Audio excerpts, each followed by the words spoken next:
Hey, everybody. Welcome to HR Summer School, Mythbusting 4 Lies About Work. This is our kickoff for the year. I'm so pumped, George, to be here. Welcome, my friend. Hey, it's always great to be in the midst of greatness as yourself, Professor Ben Eubanks. But listen, it's a great time. The first kickoff of the year of our HR Summer School. I'm so excited for everything that we have planned for today, incredible sessions and speakers. And then always get to be on the live event, virtual event with the Ben Eubanks. Oh, goodness gracious. Hey, I think it's your mission in life to make me as uncomfortable as possible. So, hey, thank you for starting us off on that foot. To everybody out there, we're glad you're here with us. We're looking forward to some fun. We're going to jump right into it because we're going to have some great conversations. George and I are leading off with a brand new session today we've never done before that we're going to be sharing with you, and we're going to dive into some great conversations with our speakers. Let's get to some housekeeping things, all the good things that you need to know as we're going through the session today. First off, as always, these are some of the most important things that we have for you. Some of our housekeeping that we want to give. We're going to have tons of giveaways, some fun giveaways. So make sure you stay engaged. We love that you like, share, comment this live stream to your audience. And so please do so as we're going to be looking in the comments. And as always, it's a great place to network. So make sure you drop in. Let us know where you're from. We got HR Summer School alumni from all over the states, the country. And so we want to make sure that everybody is represented here today. Maybe your comment will make it up onto the live stream as well. Mm-hmm. As always, at the end of the live stream, we're going to have our SHRM and HRCI credits at the end of the stream. So you stay tuned for those things. It's 2.5 hours credits that's been approved for that. And we'll show those credits at the end once we get there, right before giveaways. And so right after the giveaways, we'll do that. This live stream is live. We're here. And so with technology, we always want to buffer. You never know what could happen if we break the internet. Once again, we have the history of doing those things every once in a while. We hope we don't have any technical issues, but if we do, trust that we'll be back up and running quicker. But also, times are approximate. Some things may linger a little bit early, may go a little bit later than normal. So stay tuned for that. But we got some exciting things for you on that end. Also, over to the next slide. We want to make sure that we say a special thank you to all our partners. We want to thank our partners, isolved, Hi Bob, and Take Command for being a part of this and helping produce this live event today for all of you today. So a couple of announcements there. Ben, what do you have for us? Man, we have some awesome speakers. I am so excited to hear from them, learn from them, some returning friends of summer school and some new faces as well. So excited to have Amy and Ken back with us. They were both hits last year at summer school. And then we also have Prejean and Jack here with us to share some different things, talk about everything from myths in the world of benefits, myths in employee mental health, myths around all that AI stuff we're hearing about, and everything in between. So many good topics we'll be covering with this. It's going to be a blast. So really quickly, here's the agenda we'll be going through today. We'll show it again in a little bit. As you said, George, timing's approximate. We try to give enough time that you and I can sort of do a recap on these and share some of the key comments from the audience we're hearing and seeing as we're going through. So it's not just stream to stream to stream, but we're trying to make sure that we're giving you some of our takeaways. Because when you chat with Prejean, I wasn't there. I want to hear what y'all have to say and then share some of my takeaways, and vice versa when I'm talking to Amy and some of the others. So I know we're gonna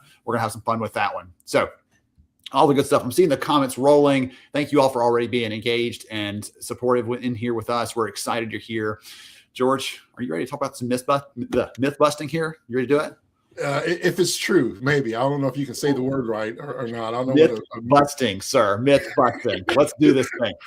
Myth busting as Ghostbusters. Yes. So when George and I were talking about how to kick off the year, one of the things that stuck out to me is so many of the things that I learned early on in my career, some of them were true and I've held to those. Other things were completely untrue. I mean, I remember being told something by one of my bosses in HR, no less, that I quickly found out was like this their cop out because they didn't want to do hard things. And so listen, we're in this to do the hard things. That's a big part of our work every day. We're not in HR for the glory and the applause. We're in it because we care about the people and the results and the impact we can have. So we're going to talk about some of the lies at work, some of the things that affect the work we all do. And as usual, I'm going to start off with a quick story that helps me illustrate this. So years ago, I was maybe 12 or so. My parents took us out to Gatlinburg, Tennessee for a winter break. And we're up there and they decided, let's go skiing together. We'd never been. And so after a little bit, I'm 12 years old, I'd done the little bunny hill a couple times and I didn't feel confident at all. First time on skis, I kept falling over. I got cold. Okay. So I went inside, sitting there, drinking a hot chocolate, watching everybody else out there freezing to death. Finally, I'm like, oh gosh, it's been an hour. I hustle back outside and my dad's like, where were you? I was looking everywhere. I said, I did that hill over there. I pointed at the nearest mountain and it's huge, like extends up past the clouds. He's like, you did that? Like, yeah, that's where I've been. And he's like, okay. So he takes off and later on we're packing up to leave. And I said, well, where'd you go? He said, you told me you did that mountain. So I thought, well, if you did it, I could probably do it. So he goes up there and he gets off the chairlift and he looks down and he can't even see the ground. He's so high, he's above the clouds. And he said, the only time I was on my feet is when I went over the edge and then I fell down the rest of the mountain pretty much all the way to the bottom. And I tell that story because I'm like, hey, sorry, I actually didn't do that. I was inside just drinking hot chocolate, staying warm because I was freezing to death. But I tell that story because he took action on something because he believed it to be false. Or he believed it to be true. Sorry. He believed it to be true. It was not true.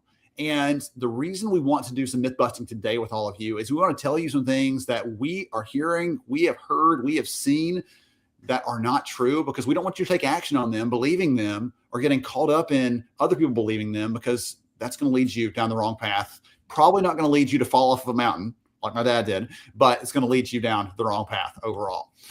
All right, George, what are our top 4 myths we want to bust today? Today, we're going to talk about, we're going to break this down between you and I about, number one, people are motivated primarily by money. This is something that we see a lot of questions. And so when we gather some of these questions that we've been hearing amongst some of our people over the last quarter or so of events last year, this is one of the top things that I want to say, hey, Ben, I want to hear your thoughts on this, Mr. Payroll Promise author extraordinary. And so this is one that I'm really interested in. The second one is HR should stay in its lane. This is a very interesting one because in my previous life, Ben, I told you I had a small consulting company to call In Your Lane. And so it was just coaching and consulting for wireless repair stores in the tech space many years ago. And so this is going to be interesting because I got a little twist and maybe this old head has a new perspective on that. Then thirdly, flexibility. Flexibility makes people less productive. What does this look like? And I know we got some research on that you're going to be sharing as well. And then number 4, burnout and balance are individual problems. Excellent. What I love about this is when we put these together, we didn't set out to make sure the content today aligned with all of these. And yet the content today is going to align with a lot of the things we're going to be talking about in this session. So you'll hear us talk about it from our perspective. You'll get a chance to hear some of our guests talk about these different things from their own perspectives as we go. So let's jump right into this. We've got a ticking clock, and I want to hear from you on some of these things as we're going through. So number 1, people are primarily motivated by money. What we see in the research, especially when it comes to people who are doing work like us, people who are doing knowledge work, if you want to call it that, people are doing work not as much with their hands, but with their heads. What we find is that people are motivated by money like this much. They're motivated by all these other things this much. And it comes down to things like autonomy. Do I have choices and control? Do I have the ability to have a say-so in how my work gets done? That gives people a lot of motivation. When they're held under someone's thumb, they don't really like that. None of us do. We can agree on that one. So having some autonomy, some control, some choices and opportunity, that matters deeply. The second one is mastery. People are motivated by progression. People are motivated by progress. And I want to hear you, George, in a minute talk about that. People are motivated by the ability to go from point A to point B and feel like they've accomplished something. They're not motivated just by someone throwing some dollars at them. That motivates them for only a brief period of time, and then it returns back to their base level of satisfaction. That's what the actual psychology research shows. And thirdly, people are motivated by purpose, by knowing that the things they're doing really matter. We did an experiment on this in our research about 2 years ago with actual candidates for jobs. And we said, listen, you could apply for either one of these jobs. One of them on the job ad, it talks about the company and the industry they're in, how great the organization is. The other one says, here's the impact you'll have. And what we found is that candidates were twice as likely to want to apply to that job when they knew the impact they would have over the industry they'd be in. They didn't even know what the job was, what the company name was, what the details of the position were. They were already leaning forward, though, because they said, I want to have an impact. I want to have purpose in my work. So, George, those are a couple of the ones for me that I think are so important. What are your thoughts on that? You said my favorite one, and that's purpose, right? I think there's a priority with a lot of these different things when it comes to what people are motivated by. And I've said it for so long, is that we all know what we do with our organization. We know our job description, we know our responsibilities, maybe for some of those things. It depends on that training. But to really connect a sense of purpose, to connect a sense of why, is so valuable for a lot of people, as you said, because it's not necessarily about money anymore. Some of it is growth and development. And a lot of that growth and development is towards a purpose of what I desire to be or desire to go within the future, whether it's with the organization or, hey, I'm going to be here and committed to this organization until I can grow, progress into that next step for me. Hopefully within the company, right? That's the company's goal, so you can have that retention. But ultimately, that sense of purpose is really connected to a why that's greater than what the building can provide. And in most cases, a lot of things is greater than what the leadership can provide. But it's our responsibility, whether it's HR and then also the leadership within the organization, to be able to stir that pot, to be able to stir that purpose and connect it to what they do to give them that belonging. I think, George, we need to come up with a shirt that's got like a big vat of something, and the front of it says purpose. You're like stirring up some purpose. I love that imagery. Okay. That's a good one, Ben. That's a good one.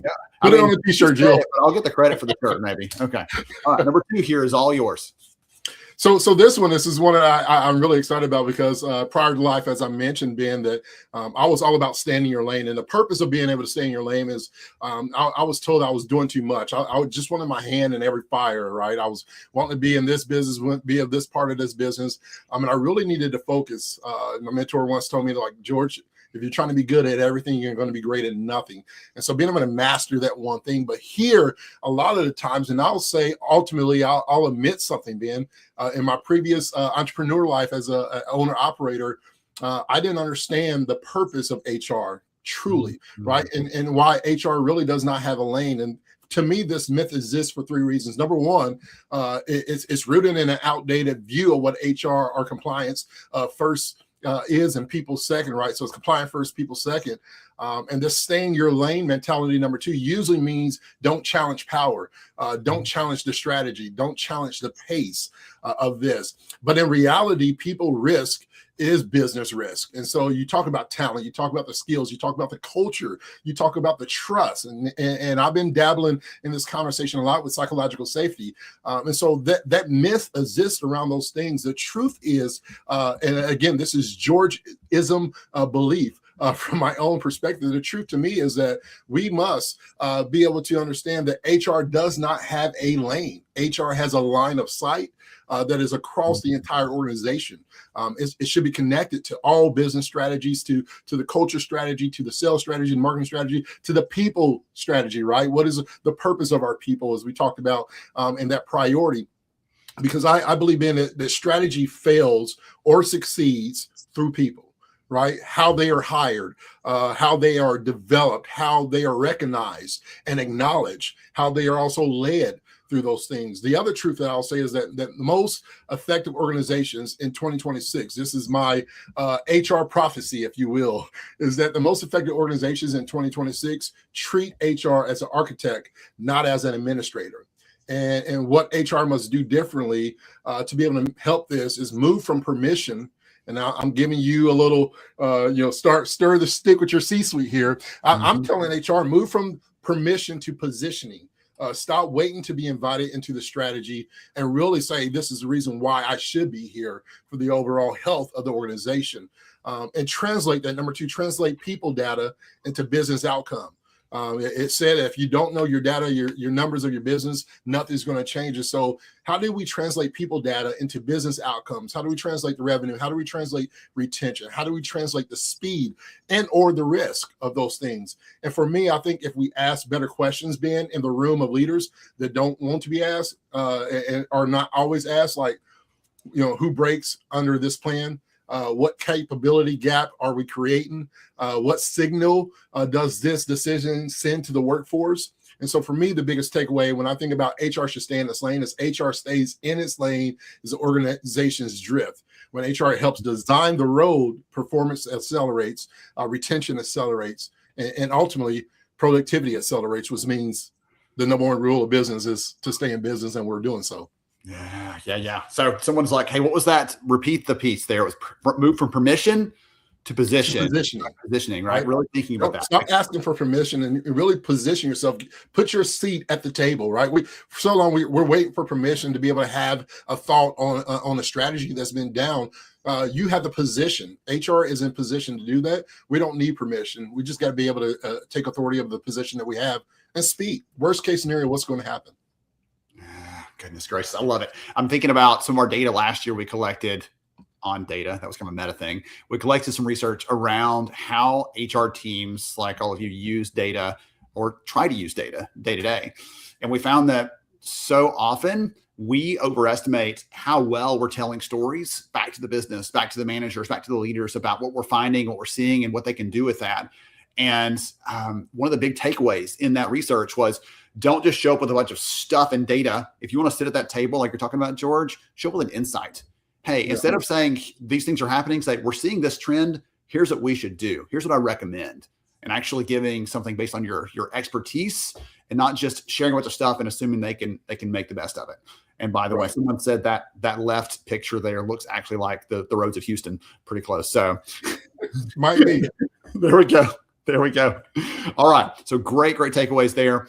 All right. Number 3 on our list of lies that we have to break is that flexibility makes people less productive. I think we probably are on board with this, but all too often we have managers who are in the office who think, you know what, flexibility, that's just another word for slacking off. That's just another word for lack of accountability. That's just another way to talk about people who don't have to give their full and best effort. And I'll tell you that the research shows the exact opposite. We actually gathered some data around how people learn at work. And we found when George and I looked at this, there were 2 key things that made people lean forward, want to develop, want to grow, want to build that skill, want to be more adaptable to the environment that we're in right now, which goodness gracious demands it so much. Those 2 things were having some autonomy, that's coming up again, and having opportunity. Not just one or the other, but both. When that pair is put together, people want to and will develop themselves and will grow their skills and will lean forward into the opportunities we give them. Now, flexibility overall means a lot of different things, not just the flexibility to grow and develop, but the flexibility to be able to show up when and where they need to, right? They've got family things in the last year. Since our 4-year-old has started preschool, I've had a different schedule at work, and the team around me has had to adapt to that. Right? That's a difficult challenge that we're all trying to get through, get around, and figure out. And we have to help our managers do that. I've said for a long time that flexibility as a policy is a great idea, and leadership is always going to say, yes, we care about flexibility, we care about our people, but it's going to make it or break it when it gets that relationship level with that manager. They can say, yeah, sure, flexibility is great. As long as you're here at 8 a.m., it's all good. And that's a struggle. The other part here, I have an image here of an organization that's actually just found out they're no longer in business, but I've used this story so often. Hot Chicken Takeover, they got started. They did so many good things around their culture. And when the leadership changed, the company started going downhill. Again, that's a whole other story. But one of the key things for me when I heard their story was they did a lot of fair chance hiring. They hired people who had a criminal background or who had some troubles in their past, and they gave them a chance. They gave them some opportunity. That flexibility, when it came to that, was repaid with loyalty. Those people would show up when someone else might call in. Those people would show up. It's like, this company took a chance on me, and I'm not going to mess that up. So flexibility doesn't just lead to people who are going to stick around, but at least people who are more productive, people who are excited to pitch in, people who can't wait to give their best effort, because we've all worked for organizations and for leaders that didn't offer that didn't care about that. This micromanager here in the picture, yeah, we can laugh at it, but we all know those micromanagers do exist that are squeezing our people and that are preventing them from doing their best work, not helping to enable them to do their best work. We have to get around that one. Okay. George, number 4 on our list here. So Ben, as you were talking, I was thinking about I just shared some of this, and it may be, I don't remember if we recorded it or if it was a part of me and Prejean's conversation, but we're talking about the increased difficulty and busy work for HR. And one of the things that we had in our research study and previously was when it came to that, half of HR and payroll leaders reports that their work is harder than it has been in the past because of the workforce demands, requiring them to be higher touch than ever before. And this is something that kind of picked up on because of this whole number 4, burnout and balance are really individual problems. One of the things I've seen is that HR leaders who are bogged down by busy work are struggling to really prioritize tasks and are twice as likely to perceive as administrator rather than strategic by company leadership. And so just to tie in some of those things, what I said previously with the stay in your lane, what you're saying right there, and then also going into this burnout piece with that.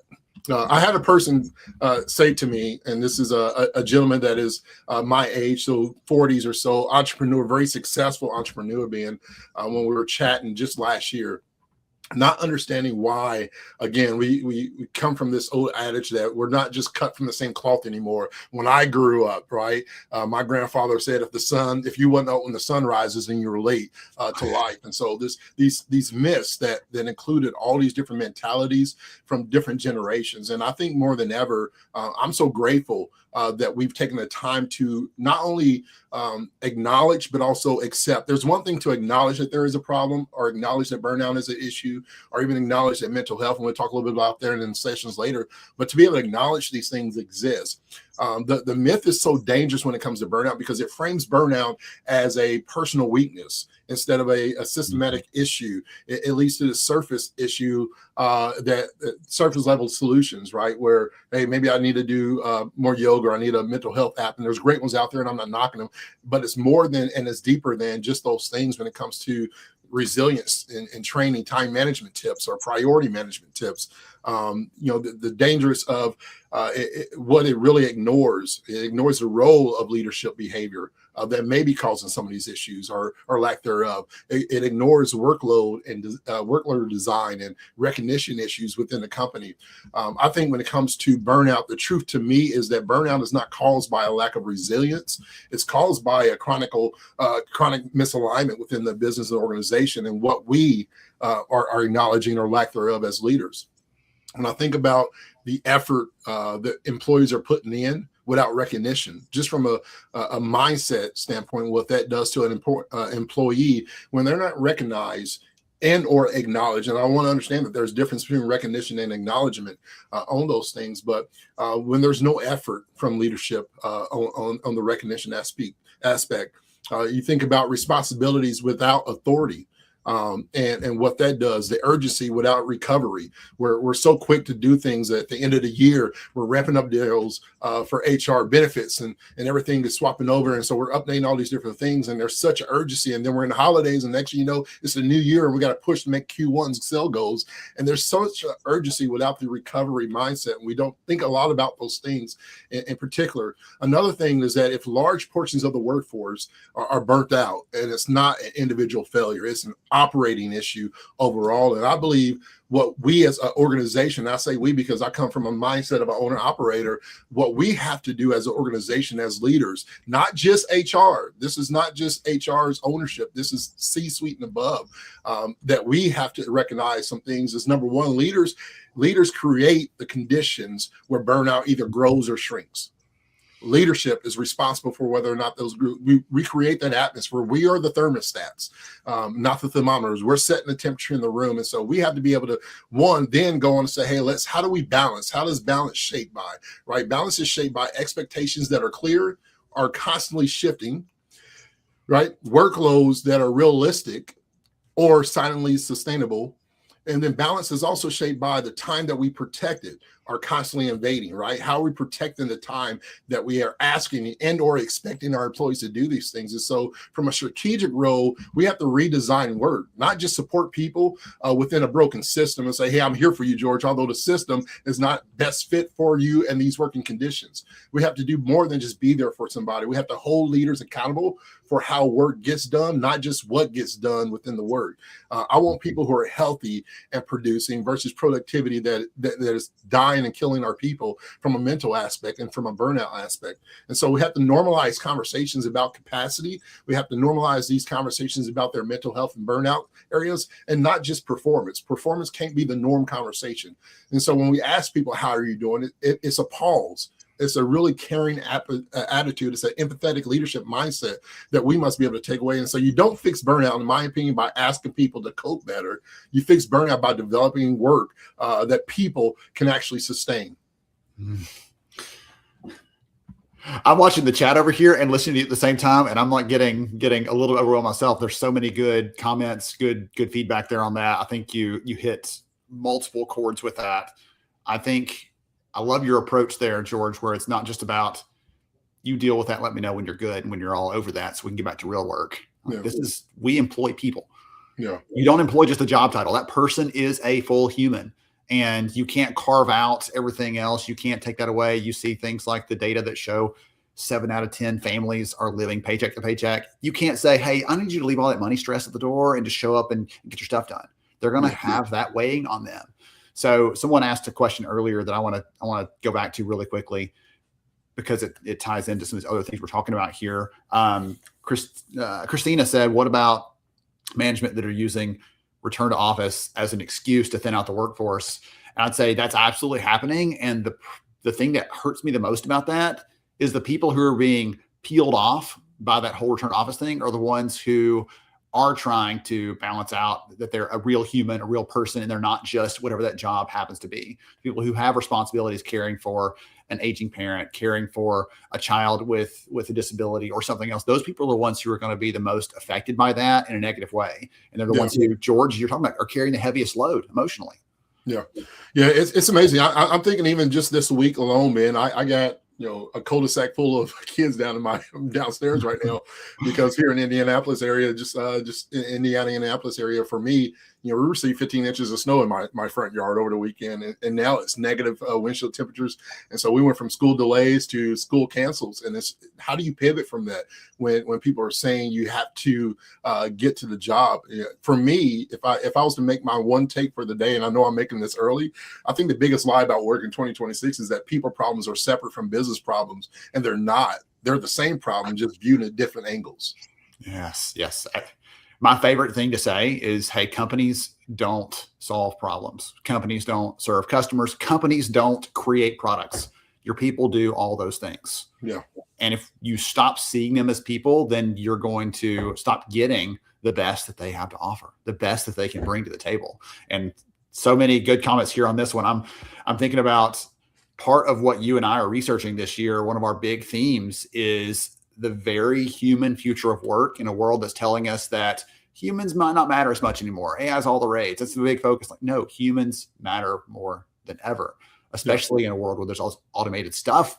The human interactions matter so deeply. So I think that's a really, really critical takeaway.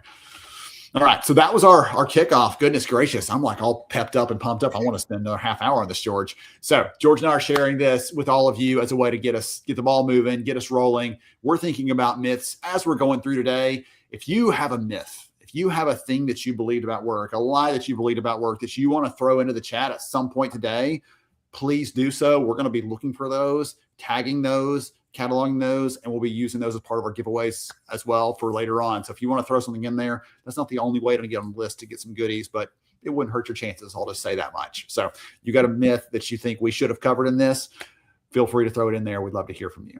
All right. We've got our opening kickoff. We just started just getting into the good stuff. We're going to dive into the conversation with Amy Mosher. We're going to cover some good ground. We asked like almost every one of our speakers, George, about some of the myths that they see. So we're going to get into some of their perspectives on those and other things as well. Great conversation coming up. Let me get this prepped and ready. I should have had you stall for me for a second, George, so I can get this ready to go. There's no stalling, man. This is just greatness here. I'm loving the chat. I'm actually trying to catch up over here. And so it's important. I love the comments that are going on. They're always incredible to me. I always have a great time reading a lot of these comments. So keep those things flowing. It's very encouraging. And looks like we got one of our first myths from Angela McKenzie. So I can't wait to bust that open later on. We have time.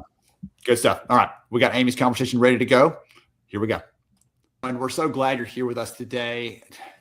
Learning, sharing, growing all along beside each other. It's going to be a blast. And I'm excited to have with us one of our longtime friends, our favorite laugher, Amy Moster here from isolved. My big regret is we were going to do this in person and we didn't get to because of the wacky weather we're all having this week. But Amy, I'm glad to talk to you anyway. Good to see you, my friend. It's fantastic to see you as well, Ben. Thanks for having me. We're going to have some fun. We always do. We're going to have a blast together. So before we get into some of the fun stuff, we're going to talk about AI and what's real and what's not, and some of the other lies about work that we may need to dispel some myths around. Would you take a minute and tell the audience more about who you are and what you do, please? Sure. I'm the Chief People Officer at isolved. It is my dream job. I've been here about 6 years in this role. Prior to this HCM HR management company, I was also a client prior to becoming the Chief People Officer, which gives me a really unique kind of take on an internal HR and our business as a whole.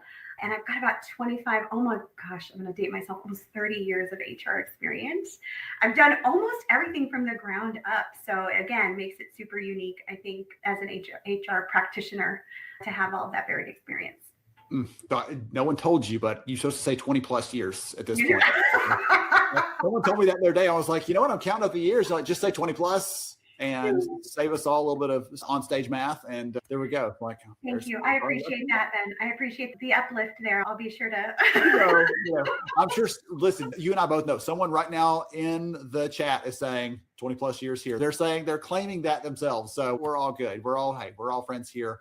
And goodness, I love, as you're talking about, I've done a little bit of everything. I'm thinking, I want to get into all that, but I have some specific things I want to ask you about, and we'll come back around to some of the other things if we have some time today. So the theme today, as everyone else has heard already, is around busting some myths at work. We all believe things that probably we find out later weren't actually true. And today we're having a chance to break into those and share some of those and try to reset on what the real truth is. And so I'd love to hear from you. What is one of the myths, something you've been told or you've heard about work that you found out to be untrue? From a career perspective, across my career, or most recently? What do you want? You know what? You take your pick, and we're going to go with it either way. Okay, I think I'm going to dispel a myth here, and that is that, and everyone in HR, I think, will feel me here, that HR is the policy police. We are definitely not the policy police. Never have we been the policy police, but somebody's got to provide some level of equity and an outline for that, and that is certainly what we do. I love that myth. I am definitely an owner of, I want to know what the practices are, but I'm definitely not a pro policy, everything has to be the same way kind of HR person either. So it's an interesting one. We're not the policy police. Sorry, I was going to say, one of the things that I learned early on, I read this other HR leader that I followed his blog, again, many years ago, dating myself now. And he said the best HR leaders have a low rules orientation. And I thought, that is so weird. How is that even possible? Because we're the ones who are putting the handbook together, some other sorts of, we're the ones who are supposed to be the sort of the keeper of the rules. Yeah. And yet he's saying that they're the best one. And it turns out that once he got into his argument, it was, we know when you have to hold to something and when it's sort of not really required and it's there for simplicity's sake, or this is just gonna make things easier today, but we can adapt, we can adjust, we can change. But that picture that he painted of that, for me, very early in my career, helped me to not be the person that was always like pro policy and let's make a rule for this and rule for that. I was very much anti that for most of my career. Yeah. I think it speaks to your role as an HR person should be bringing both of those pieces together, honestly, like the individual circumstance, the person's point of view and the business acumen and where the business is going. And where all the moving parts are. You're not specific to that one incident, right? You've seen that maybe incident 5 or 6 times now, or you've seen it happen in certain groups of teams, and you understand the why a lot differently than the leaders do, than sometimes than the other executives do, certainly the supervisors do, or the employee does as well. So bringing all of those things together, I think, is honestly our role in a lot of different things across the business. So Amy, one of the things that I love hearing from you typically is what we should be doing. Encouragement, ideas, thoughts, like strategies, all those things. You're always good about sharing that. But I'd love to take a different approach here and say, what is something you think that HR should stop doing in the coming year? We should just cut it out, quit doing it. It's not helping us. It's not adding value. It may be hurting us potentially. What's that thing that you would say? From an HR perspective, I feel like HR needs to stop deferring so much to leadership. Now, here's what. Oh, okay. Now, I'd like to preface my answer here. I feel like there's so much cross connectivity, especially from a communication perspective today with HR. At least there should be. And I feel like we defer a lot to what leadership feels they need to do instead of presenting solutions to them and allowing them to choose from those solutions. And I think if you do the latter, you will create a more strategic relationship with your leadership teams. So for me, a lot of it is like HR is like, leaders, this is what I need, or this is what I not need. This is what I want. And we're not saying, well, this is what you need. Here are the things that you need. You still get part of what you want, but this is what you need. What do you think? Now, ultimately, we are consultants, right? So normally we're not the ones who get to make that call. A lot of the time, strategic HR teams do.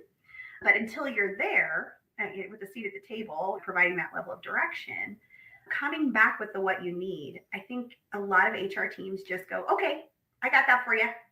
Yes. Let's do it.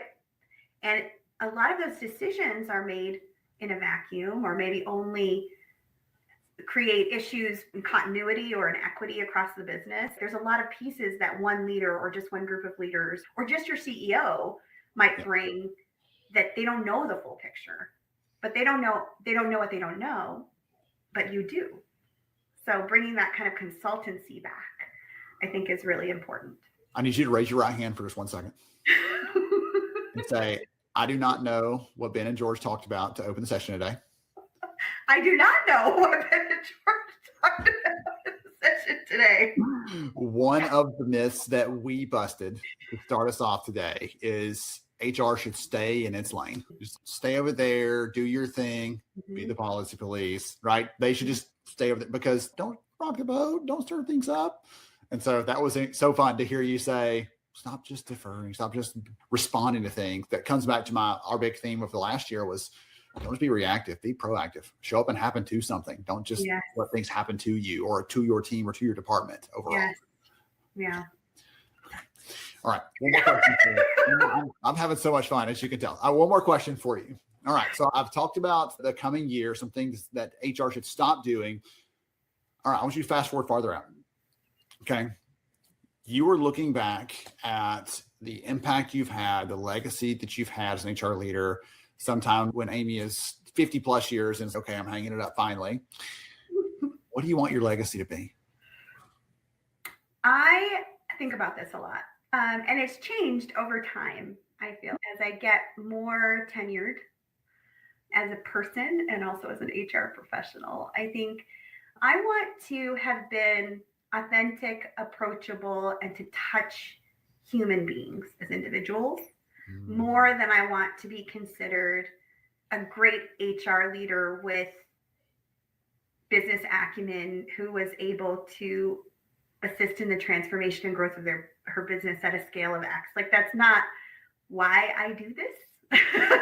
And so I would love to be known as someone who just has touched individuals and who has helped individuals and who has provided some kind of value to them, whoever they might be, from a personal perspective and a professional perspective.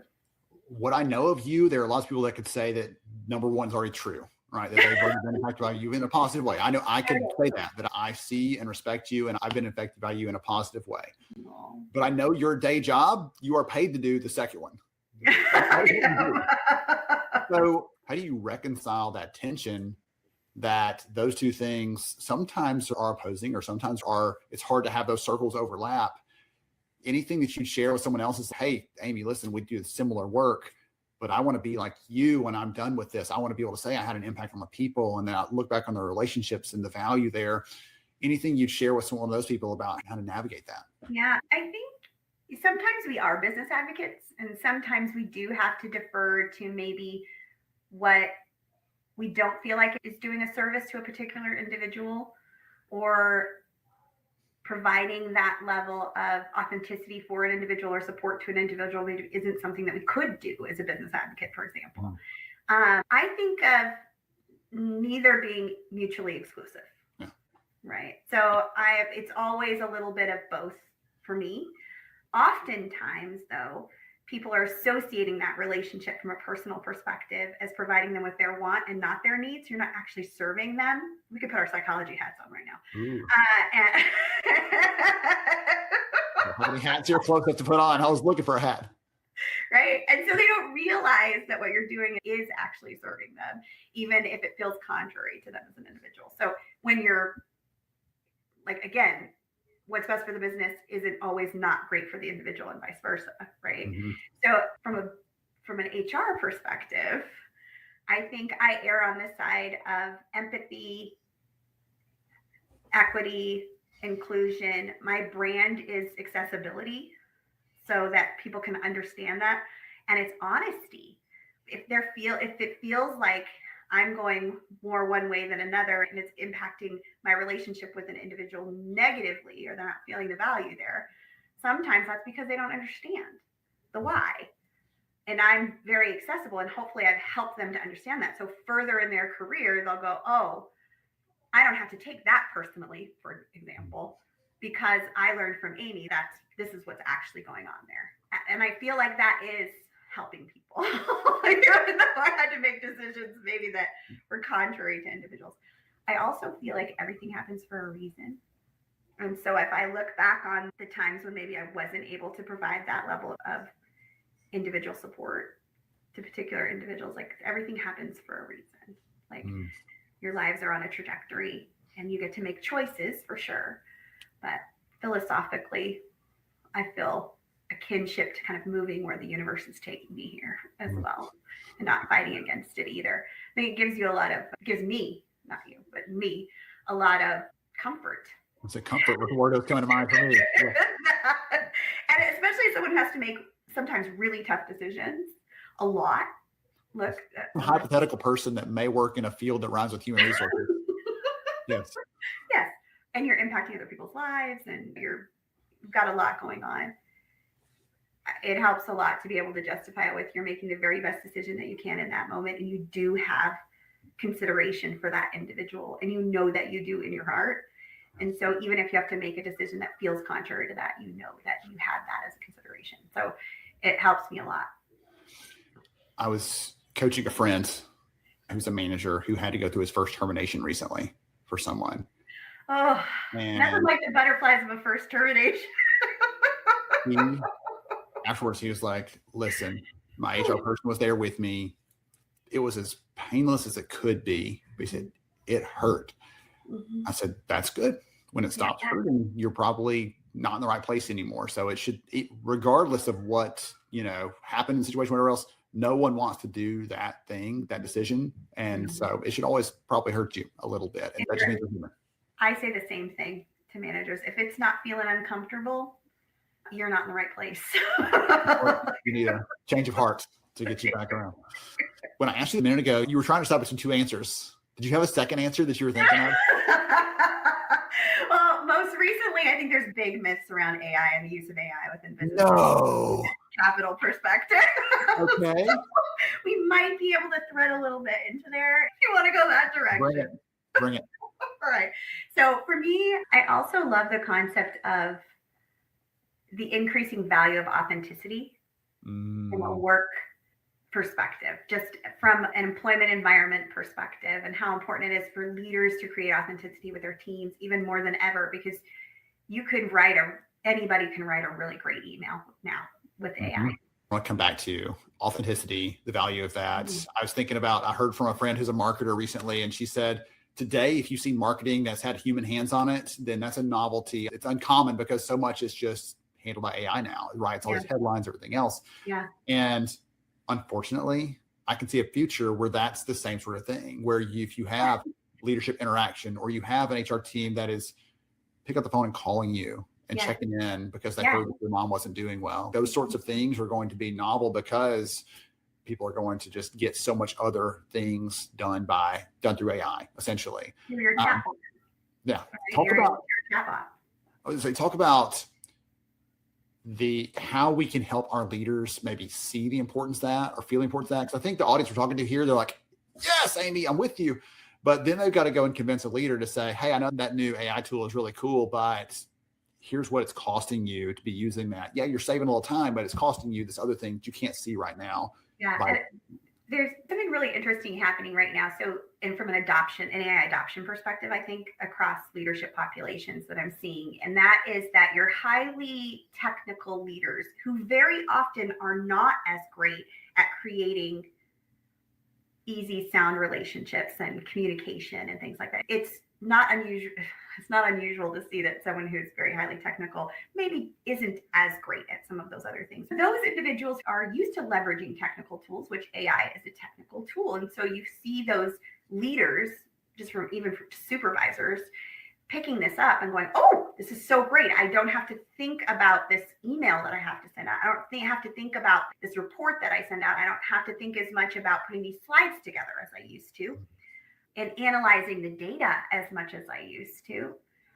So those individuals are potentially being given the time to develop this new skill set. So from in a transition perspective for me, I've already had a few of these conversations internally for myself, but I've also been talking to my colleagues about this. Suddenly they have airspace. They have no excuse that if you explain to them that authenticity is now a commodity, and that supervisors who have the ability to develop these relationships and these personal dynamics within the business with their individuals will be the ones that are creating a more productive workforce, you can say, hey, and you've given yourself space to be able to learn these things and to become accountable for these things. But what it also does is level the playing field for those individuals who had the opposite, who were really great communicators, really great with people, not super great with the data, not super great with data analysis, right? It gives them clear space to go, oh, well, now I don't have to be technical anymore. This is where HR fits in a little bit here too, because usually you'll find less technical expertise in HR leadership. Usually, not always the case. Yeah, don't want to paint everyone in the same box. But it's really interesting to have those conversations with those individuals. I have a technical leader right now within my business where they're struggling with the human connection with their team because they were an incredible principal architect, incredible leadership skills. They were promoted because they were an incredible technician, right? And that happens to a lot of us from a coaching perspective a lot. But when we sit and talk about, like, you with AI now, you're now set at a standard where everybody else is set at the same time. You have to get better at this. You can't hide behind your technical skill set, even as a leader anymore. You have to develop that authenticity, and you have to develop that communication skill. And that's what will set you apart now, not that technical expertise, because everybody else is going to have access to that data and be able to look at it in a very similar way to you doing so now. We talked a minute ago about even HR leaders having a range of different types of expertise. You don't know this. I haven't mentioned this publicly anywhere, but that's what the next book is about. The next book I'm writing is around those different layers. It just makes so much sense, Ben. Like, Amy gave me the idea. No, that's what it's going to be around, is what are those deep-seated strengths that each of us have as our leaders, and what does that draw us to? What does it set us up to do? And what are the things that we need to be aware of if we're going to step into something outside of that bubble? Doesn't mean you can't be a recruiter, right, or a benefits manager or something else, but you need to know ABC is going to be true if that's the case. I want to ask you a question. We are at the very end of January, we're kicking off a whole new year, and I've got my magic wand here somewhere on the desk, and one of the kids moved it. But We can wave a magic wand, wish something for the new year for all of our friends in HR, many of them listening in today. What is your wish for them? I'm going to go really simple here. I'm going to say, know your value. I'm going to say, understand how important you are as an individual and take that in, realize it, let it motivate you to achieve your own goals, both from an HR perspective, but just from a personal perspective as well. You're important. What you do is important. Who you are is important. And don't undercut that. And don't let anybody else do that either. Don't ever say, I'm just an HR manager. I'm just whatever. Don't do that, because you are so much more. So much more. I love that, Amy. Goodness. I knew you'd bring something positive and happy and wonderful to finish this. We had a technical conversation. We're talking, like, we're weaving through all the technology, everything else with, listen, you have to be real. You have to be a real leader. You have to care about culture. You have to care about these things. We're in a world where for a while, it was like not cool to say, hey, I'm an HR because I actually care about people. It was like, no, you can't say that. You can only be a business person. You know what? The best teachers aren't just really good instructors. They really care about their students. I've seen that with my own kids. I've seen that when my wife was a teacher. I've seen that play out. And I think it's the same thing here for HR leaders. And as you said, like, you've got to make sure know your value, care about yourself, make sure you're in a good place, and you can pour into other people once you've done that. Agreed. All right, Amy, if someone wants to connect with you, learn more about the good stuff that you're doing, hear more about isolved, who you work for, what's the best way for them to do that? Come and visit us on LinkedIn. We're happy to connect with you. I'll connect with you on LinkedIn. And also check out our website, isolvedhtm.com. It's a great place to find great HR best practice and technology best practice. And you can see me there, and all my contact information is on there as well. Tremendous. Thank you again so much for joining me. I appreciate you always. You always bring some passion, some excitement, some fun thinking around how we can push the boundaries of what's possible with HR. And I appreciate you for that. Oh, I appreciate you as well, Ben. Thank you. Absolutely. To everybody else out there, hope you got some good takeaways, some good ideas here from Amy. Know your value, know your worth, right? Authenticity matters more now than ever. We'll both agree on that one. And to the rest of you, stay tuned for more good stuff coming right up. Oh my goodness gracious. All right, let's flip that. There we go. Goodness. I love Amy so much. You all know that. I put on LinkedIn. For some reason, our LinkedIn comments are not coming into StreamYard for us to put here on screen. So if y'all are there on LinkedIn, we see you. We just can't bring you into this. So we're trying to be at all the places. But I put on there, Amy's my spirit animal, George. Amy is just so, I had to jump in and talk to Amy just to say hi prior to your conversation. There's something contagious about her joy, her laughter, her spirit, her energy. It's a beautiful thing. I always think whenever she's about to laugh, just buckle in and strap in, because she's about to give you some truth bombs after that laughter. It's like a soften up. She's a true HR at its heart. The laughter is like so empathetic and joyous that it just makes you want to open up, and then boom, here's your reality check. Here's the truth. Yes. I told you it was going to be funny when she brought that up. I was like, hold on a second. I need the audience to know that you didn't have, any sort of forewarning that I was going to talk about, or George is going to talk about staying in your lane as an HR professional, because that came up in the conversation. So again, She and I had a blast. Lots of good ideas, lots of fun in there, but lots of good ideas as well. I appreciate her finishing up with, of all the things we could talk about, don't limit your value. Don't see yourself as less, right? More than a title. You're more than a title. Do you know my favorite definition of humility? It's not thinking less of yourself, just thinking of yourself less often. Like, there you go. Like, you're still worth something. It's just, let's make sure that we're wrapping everybody else in. From your HR perspective, we do a lot of that day to day. Hey, okay. Make sure everybody, before you jump, you're about to jump right in the next one. We do have a QR code up right now. So if you want to connect with isolved, there's a QR code on the screen right now that you can scan. You'll be able to connect with isolved on LinkedIn and all that good stuff. So. Good stuff. Yes. Thank you again, isolved, for supporting summer school. They've been our title sponsor for like 3 years now, George, I think. And we appreciate them so much. They're always open for fun ideas. I'm wearing my summer school shirt that Jill and our team put together with the blessing of isolved. It's got like, I have to turn around at some point and get a picture on our back, because it's got a good logo of theirs on the back and everything else. And it says, listen, 20,000 HR professionals can't be wrong, right? So many people have funneled through summer school over the years. All right.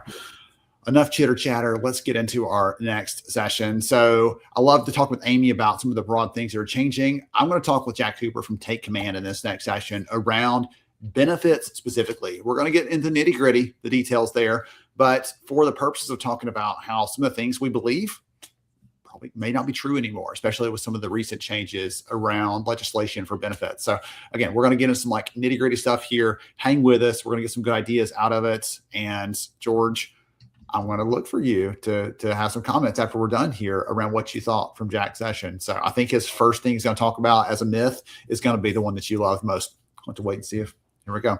Jack Cooper from Take Command. And welcome to the summer school session today. I know that you are excited about having summer school in January of all the times of the year, and we're having a blast here. I am loving talking to some amazing people about some of their different specialties and their areas of expertise. And Jack is here with me from Take Command. We're going to be talking about benefits and flexibility and personalization and how you can take control and take command of some of the things that you're trying to do there and not just feel like you're at the mercy of that. So Jack, welcome. I'm glad you're here with us. Ben, thank you so much for having us to summer school in the winter.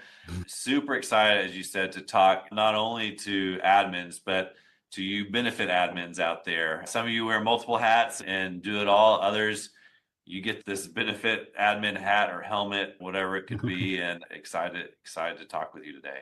I've never stopped to think about a different helmet. You already talked about you got to be ready. There's job rocks, there's blasts all over. You got to be ready for it. The work we do in HR, you probably need to have different helmets for different things. That's actually a really helmet. Great. Yeah. All right. So that's going to be like, we'll have to figure out a shirt out for that. For all of you out there, I love to make a shirt about something. We'll have to figure out how to make a shirt about the different helmets you wear in HR. So Jack, before we get into some of the fun stuff we're going to talk about today, would you take a minute and tell the audience more about who you are and what you do, please? Thanks, Ben. So I'm Jack Cooper. I'm the CEO of a company called Take Command. So we help small employers with a new form of medical insurance and benefits. We'll get into that a little bit, but we've seen all the ups and downs and, like I said, the need for helmets when you're trying to provide a service and take care of your employees. That's my day job. By night, I'm a dad of 3. I've got twin boys that are 12 and another son that's 9. So all boys, so lots of fun, lots of broken things, lots of sticky things.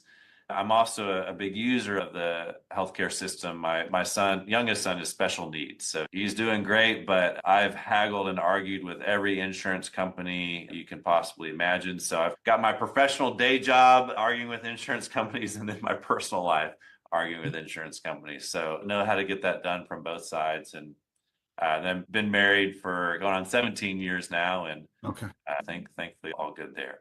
Awesome, cool. Well, we're just ahead of you. We're 18, about to be 19 years for us, married, and then also a twin dad. So there is that. So we've got all these fun connections there. Probably another helmet for that. But you know what? Goodness, we'll have to talk offline about that one because there are some stories. I was going to say you probably got.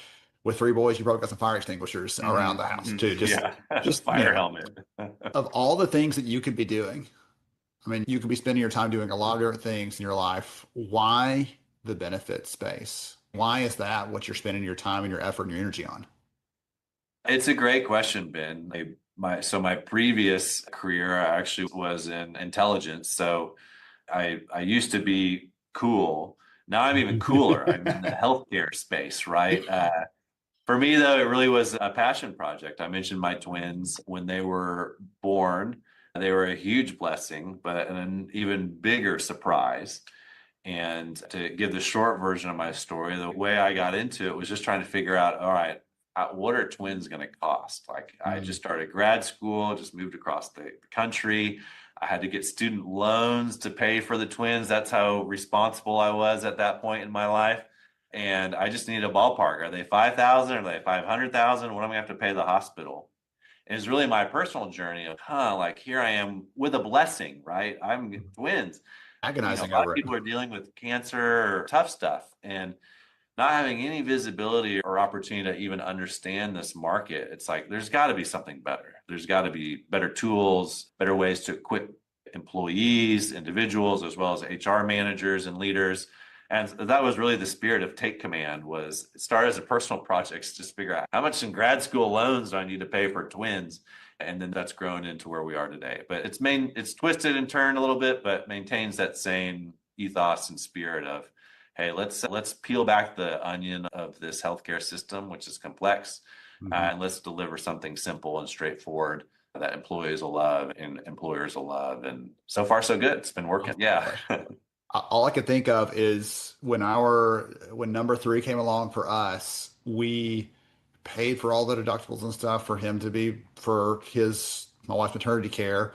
And then her company changed insurance plans and we had to pay again. And so I tell him that he is my expensive baby because Your yeah, your twin deductible baby. Yeah. basically, yes, he came after the twins and somehow cost just as much as ours. So there we go. All right. So for everybody else out there, they've already heard a little bit from me and George about some of these myths about work. And it's my goal today to help everybody think differently, right? We're doing this at the beginning of the year for a reason, not just to give people some inspiration, but some ideas and things. And so what I'd love to hear from you is I would bet there are some myths around benefits, around how companies are managing those, around the way they're offering that to their people.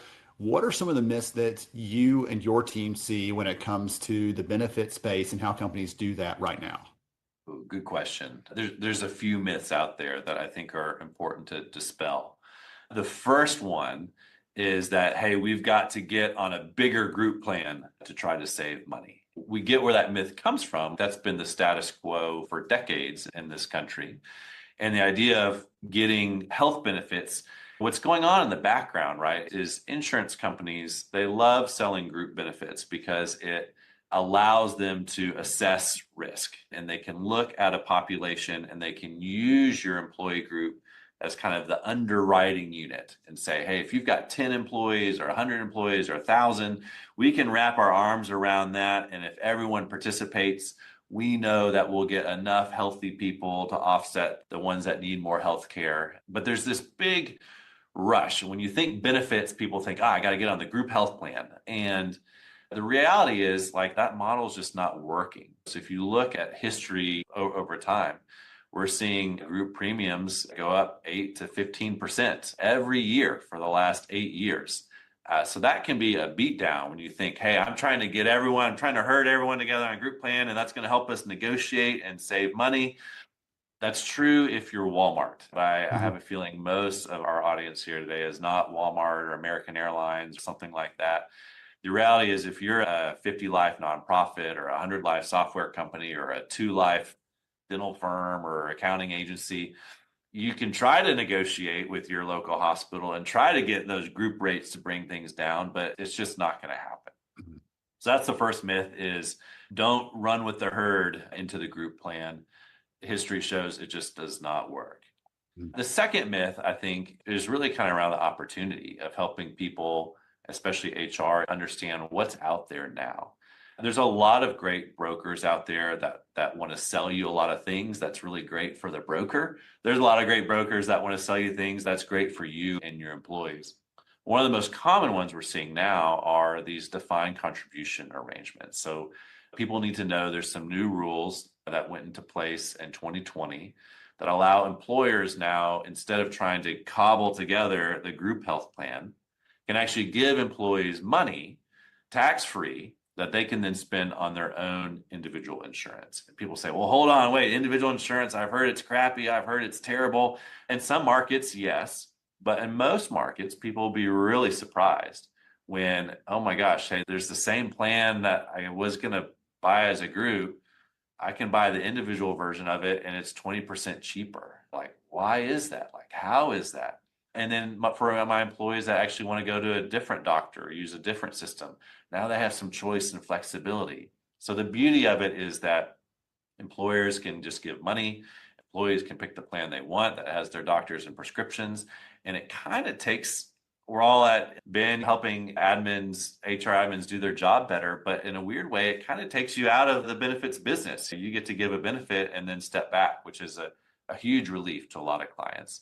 And I share that because a lot of brokers will tell you, myth number 2, that, oh, the only thing you can do is get on a group plan or join this PEO or this self-insured thing. There is another option and it's way simpler and it's way cheaper and it's way more effective. And that's just giving your employees money for insurance and letting them buy their own. Interesting. Okay. I want to go back to one of the things you said there around giving them the choices and giving them the options there. One of the things that we see pretty consistently in the research is when we ask the workforce about flexibility, one of those top five is the benefits that I can access and any choices around that. And so I'd love to hear from you. Why do you think benefit choice is valuable when it comes to workers and their families? It's a great question, Ben, and there's some things really kind of pushing it. One is just the rise of remote work. A couple years ago, yes, there was remote workers. That's always been a thing, but now more and more employers are dealing with it. And as an HR admin, even if you're a small employer group with 10 employees, I bet 5 years ago, you were all in the same town or same city, or at least the same state, right? Where you could get this kind of group benefit and you know that, all right, everyone generally likes this hospital or this. I bet now if you're a 10-person employer group, you've got a few people here, a few people in 5 states over, all over the place. The burden that we see a lot of HR admins wearing to try to figure out, okay, what's going to be good for this new salesperson we just hired in Minneapolis and our tech developer in California and our salesperson in Texas. Like, how in the world can I buy something for them when I, the admin, am responsible as the buyer of health insurance, right? I got to pick out the Blue Cross plan for everyone. And I got to hope that nationwide it's gonna fit and have good coverage. Maybe there's really good coverage in some states, and in others it's no one takes that plan, right? So that's where we really love the flexibility of, hey, look, you got a distributed workforce. Let's give them money and let's let them buy in their local market. So if your employee in Minnesota really loves a certain hospital, you don't even have to know that. You don't have to think about that. That employee can take care of it. And then, hey, we see in California a lot. Some employers and some employees love Kaiser Permanente. Others hate it, right? Why would you make that choice as the admin? Give them the money. And if employees love Kaiser, great. If they don't have to. The other thing we're seeing, Ben, too, along the lines of flexibility and choice is increasingly seeing more Gen Z entering the workplace. As a older upper end millennial, it relates to a lot of Gen X. Hey, we've always looked at benefits as, oh, well, that's something my company gives me, right? I start at a job and they hand me a piece of paper and I check if I want the high deductible plan or the low deductible plan, and that's it, right? The reality is Gen Z sees that as almost kind of overbearing. Of, well, wait, why would you, Jack? yeah, why would you tell me what I want, right? That doesn't make any sense. So when we do surveys with employees and with clients, we see the generational divide very strong where, hey, Gen Z and some of these younger generations in the workforce, they don't want you to pick that out for them. They want you to give them the benefit and let them decide what to do with it. That makes like personalization by default almost, where they get some choice. I think you got to be there as an HR admin if you're looking ahead or if you're hiring a lot of Gen Z. The other place where we see it be really successful is if you've got employees that are kind of mixed statuses. So if you're kind of the homogeneous employer with 50 employees all in one city and roughly the same demographics, like we call them the one size fits all group plans, like that may work for you, right? And you may be able to work with a broker and they can help you find a deal on it. But if you've got a mix of generations or a mix of like full-time and part-time or hourly and salary, maybe you've got a full-time sales force and some hourly warehouse staff, trying to get that one size fits all plan is going to be really hard because the full-time staff's going to want the PPO premium plan, and that's going to price out the warehouse workers, and then only the sick ones are joining. And then, that calculation we talked about is starting to spiral down and things are going up, and versus just saying, hey, look, let's give X dollars to our full-time staff and Y dollars to our hourly staff. As an HR admin, now you're out of having to worry about that and your employees are all going to get a better deal. One of the things I was thinking about as I was prepping for this today is I get a chance to chat with you. You're a CEO, you're thinking about how you're taking care of your own employees, how you're taking care of your own family. You mentioned this at the outset, right? I would love to hear from you. How does a CEO see the benefits that their companies are offering to the people? It's a good question, Ben. And I'll answer it the other way. As a CEO, I'm one of those CEOs that's not very good at finance. So thankfully I've got a good CFO that helps me with that stuff. But we see CFOs have increasing stress over the benefits, right? Because hey, every year it's up 10%, 15%, 12%. And it feels like this out of control line item that my CFO is great. Like he's an Excel nerd wizard. Like he wants to understand where all the money's going and predict into the future. And as the CEO or HR person, it's like, well, I can't tell you what the benefits are going to cost next year until we get the quote and we go through it. And then we got to raise the deductibles and pare it down. And it feels you get stuck in the middle where you're trying to appease the CEO, CFO, and keep costs under control. At the same time, you're trying to take care of your employees, but you're just having to raise deductibles or something like that, or push premium through to them. So again, what's nice about this defined contribution approach is it really allows you to go to your CEO and CFO and say, hey, look, here's the amount, here's what it's going to cost. And then you can turn around your people and say, hey, here's what you're providing. Let's go get you the best thing that's going to meet your needs so that you're not worried in this kind of like push-pull tension. Back to your question, though, you asked as a CEO how I feel about it. I think benefits are so key. One of our core values, I imagine a lot of folks have a similar core value around people first, right? And I know that to get the most productivity out of my people with my kind of greedy capitalist CEO hat on, I need everyone well at home. I need everyone, if you're going to be sick, great, stay home, but I need you home for 1 or 2 days, like not a week, right? And that's where healthcare, the value and the ROI is there. Plus recruiting and retention, we've seen the value and the power at our own company, as well as working with clients where, hey, just offering something can be such a retention boost, can be such in a competitive market, can be such a draw for applicants. So we see benefits really as a strategic advantage, but you got to be thoughtful of it. You don't want that runaway thing on the balance sheet that the CEO and CFO are always going to be stressing about. How do we make this a strategic advantage to love your people, take care of your people, but also love your CFO and your CEO and keep things under control? I can imagine right now that George is probably smiling big because you used the L word there. We talk about that. That comes up on summer school for some reason, but I never hear it on other events. So we do care deeply about our employees. Dare I say, we love them. We want them to be well. We want them to do well, as you said, right? It's not just about squeezing productivity out of them, but I want them to be well. They're a better person when they are. They're a better contributor to their community, to their family, and here in their job. And so we want them to be well. And I love that answer there.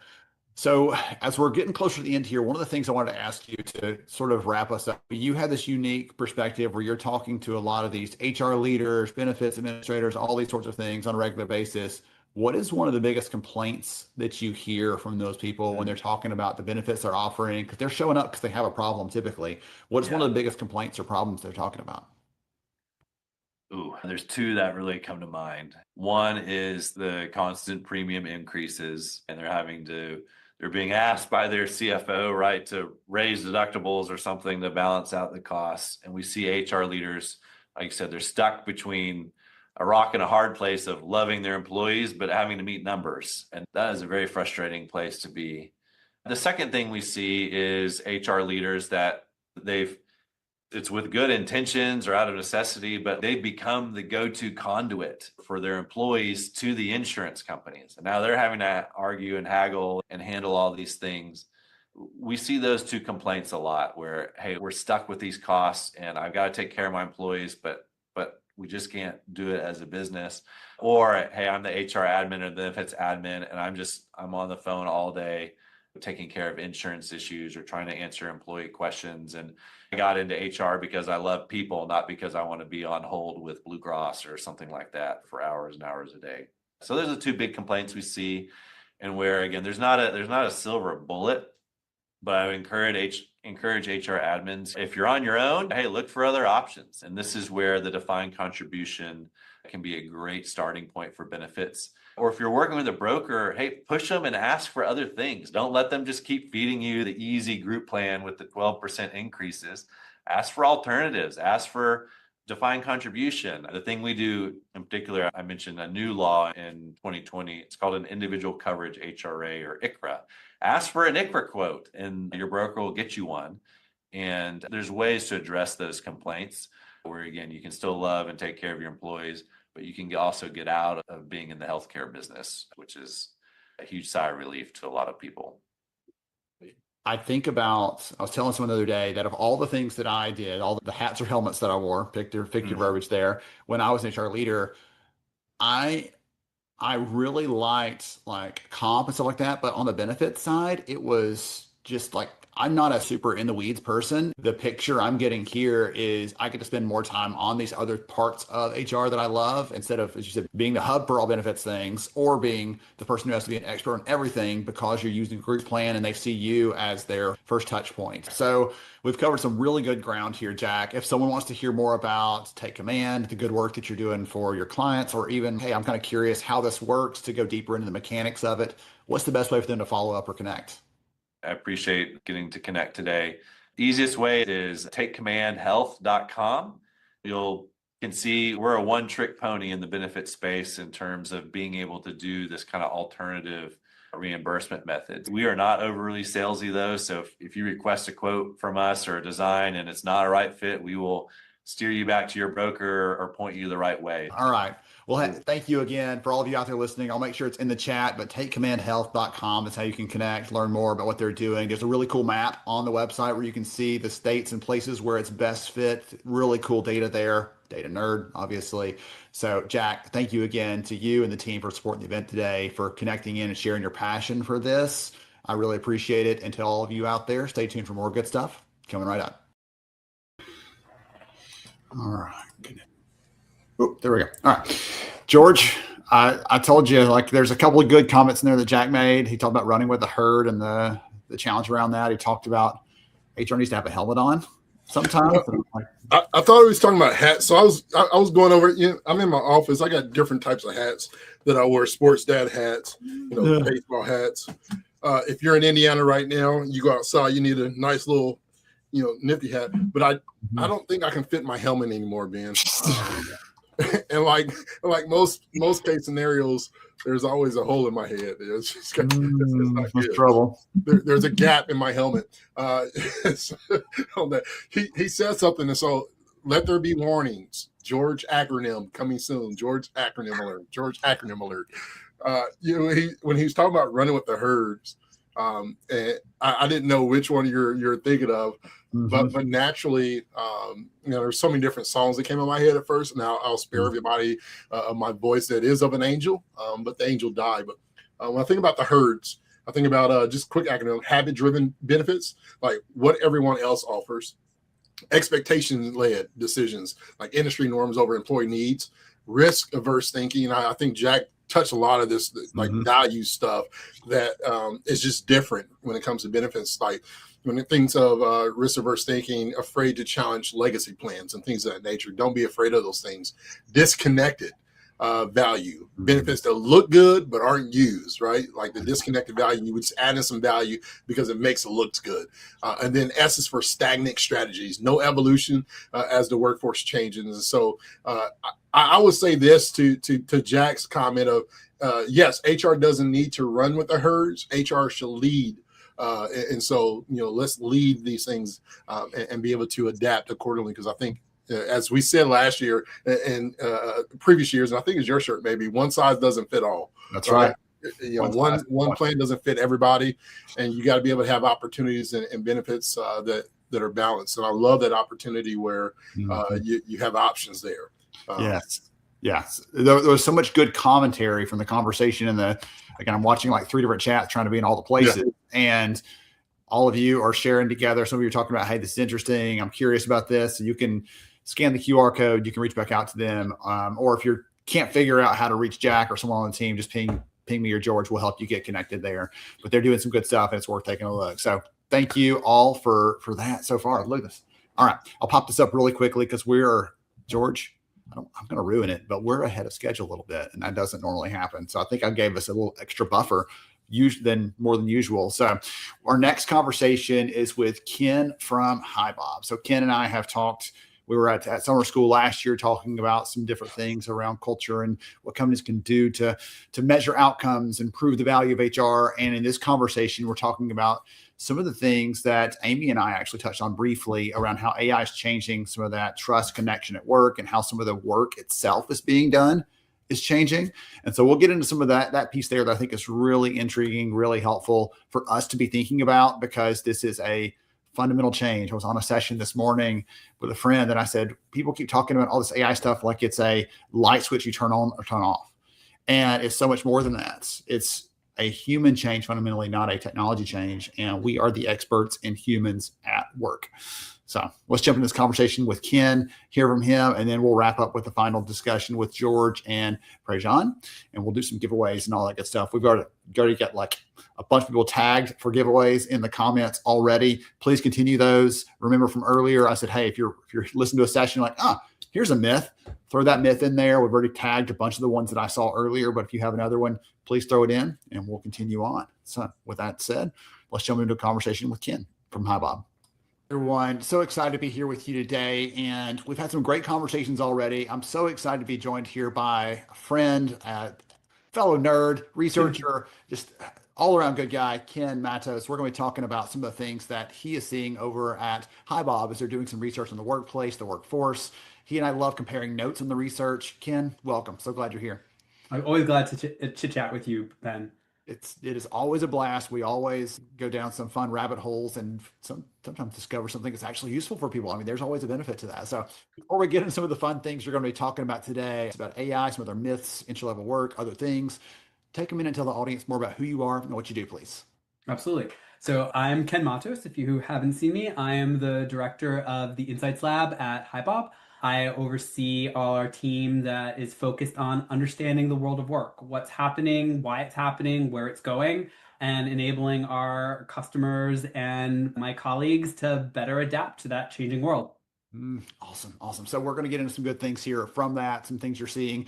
Actually, for the audience's benefit, some of these things are actually coming out very soon. You had told me before we started recording. So they're getting a sneak preview of some of those sorts of things, which is exciting. So in keeping with the theme of the event today, we talked about some of the different myths and things that we're seeing. One of the ones I wanted to start off with is we've been told for a very long time, hey, don't worry, AI is going to do all the work that nobody else wants to do, and we'll be doing better work, more strategic work, other kinds of things that are kind of fluffy and not very well defined. But as we're already starting to see, there are some impacts. AI is taking over and impacting work that entry-level workers are doing, for example, in some serious ways. Would you take a minute and talk about what that looks like? Yeah, it's actually really interesting. So one of the starting assumptions of the AI revolution was that knowledge was going to be worthless. If you were an experienced employee, all that knowledge would go into the AI machine, and then somebody who is fresh out of high school would just query it, get an answer, and do your job.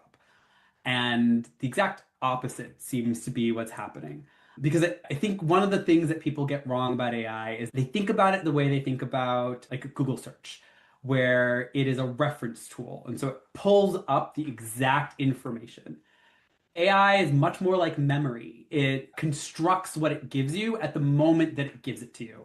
And that means it will always have some degree of hallucination baked in, unless it has a very refined control mechanism and data set. And so what ends up happening is your experienced employees are actually a bit more valuable because they can see what is good quality, where there's a hallucination, just go and fix it, and then move on. And so AI became more valuable as a speed tool to the experienced than a learning tool to the inexperienced.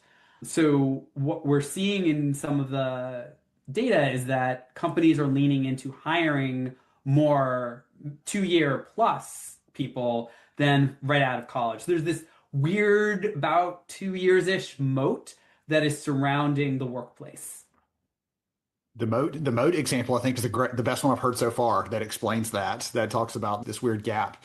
It's one of those things where we want people that are experienced enough to know when it's sharing a bad idea or sharing a bad recommendation, be able to call it on it or be able to ask a better question. And I was telling someone the other day that the quickest example I can think of is this person that just recently out of school was tasked with this project at work. They were prompting some AI tool, I won't call it out, but asking, hey, what are the FMLA requirements for our company? And it starts going into, well, you do this and this and this.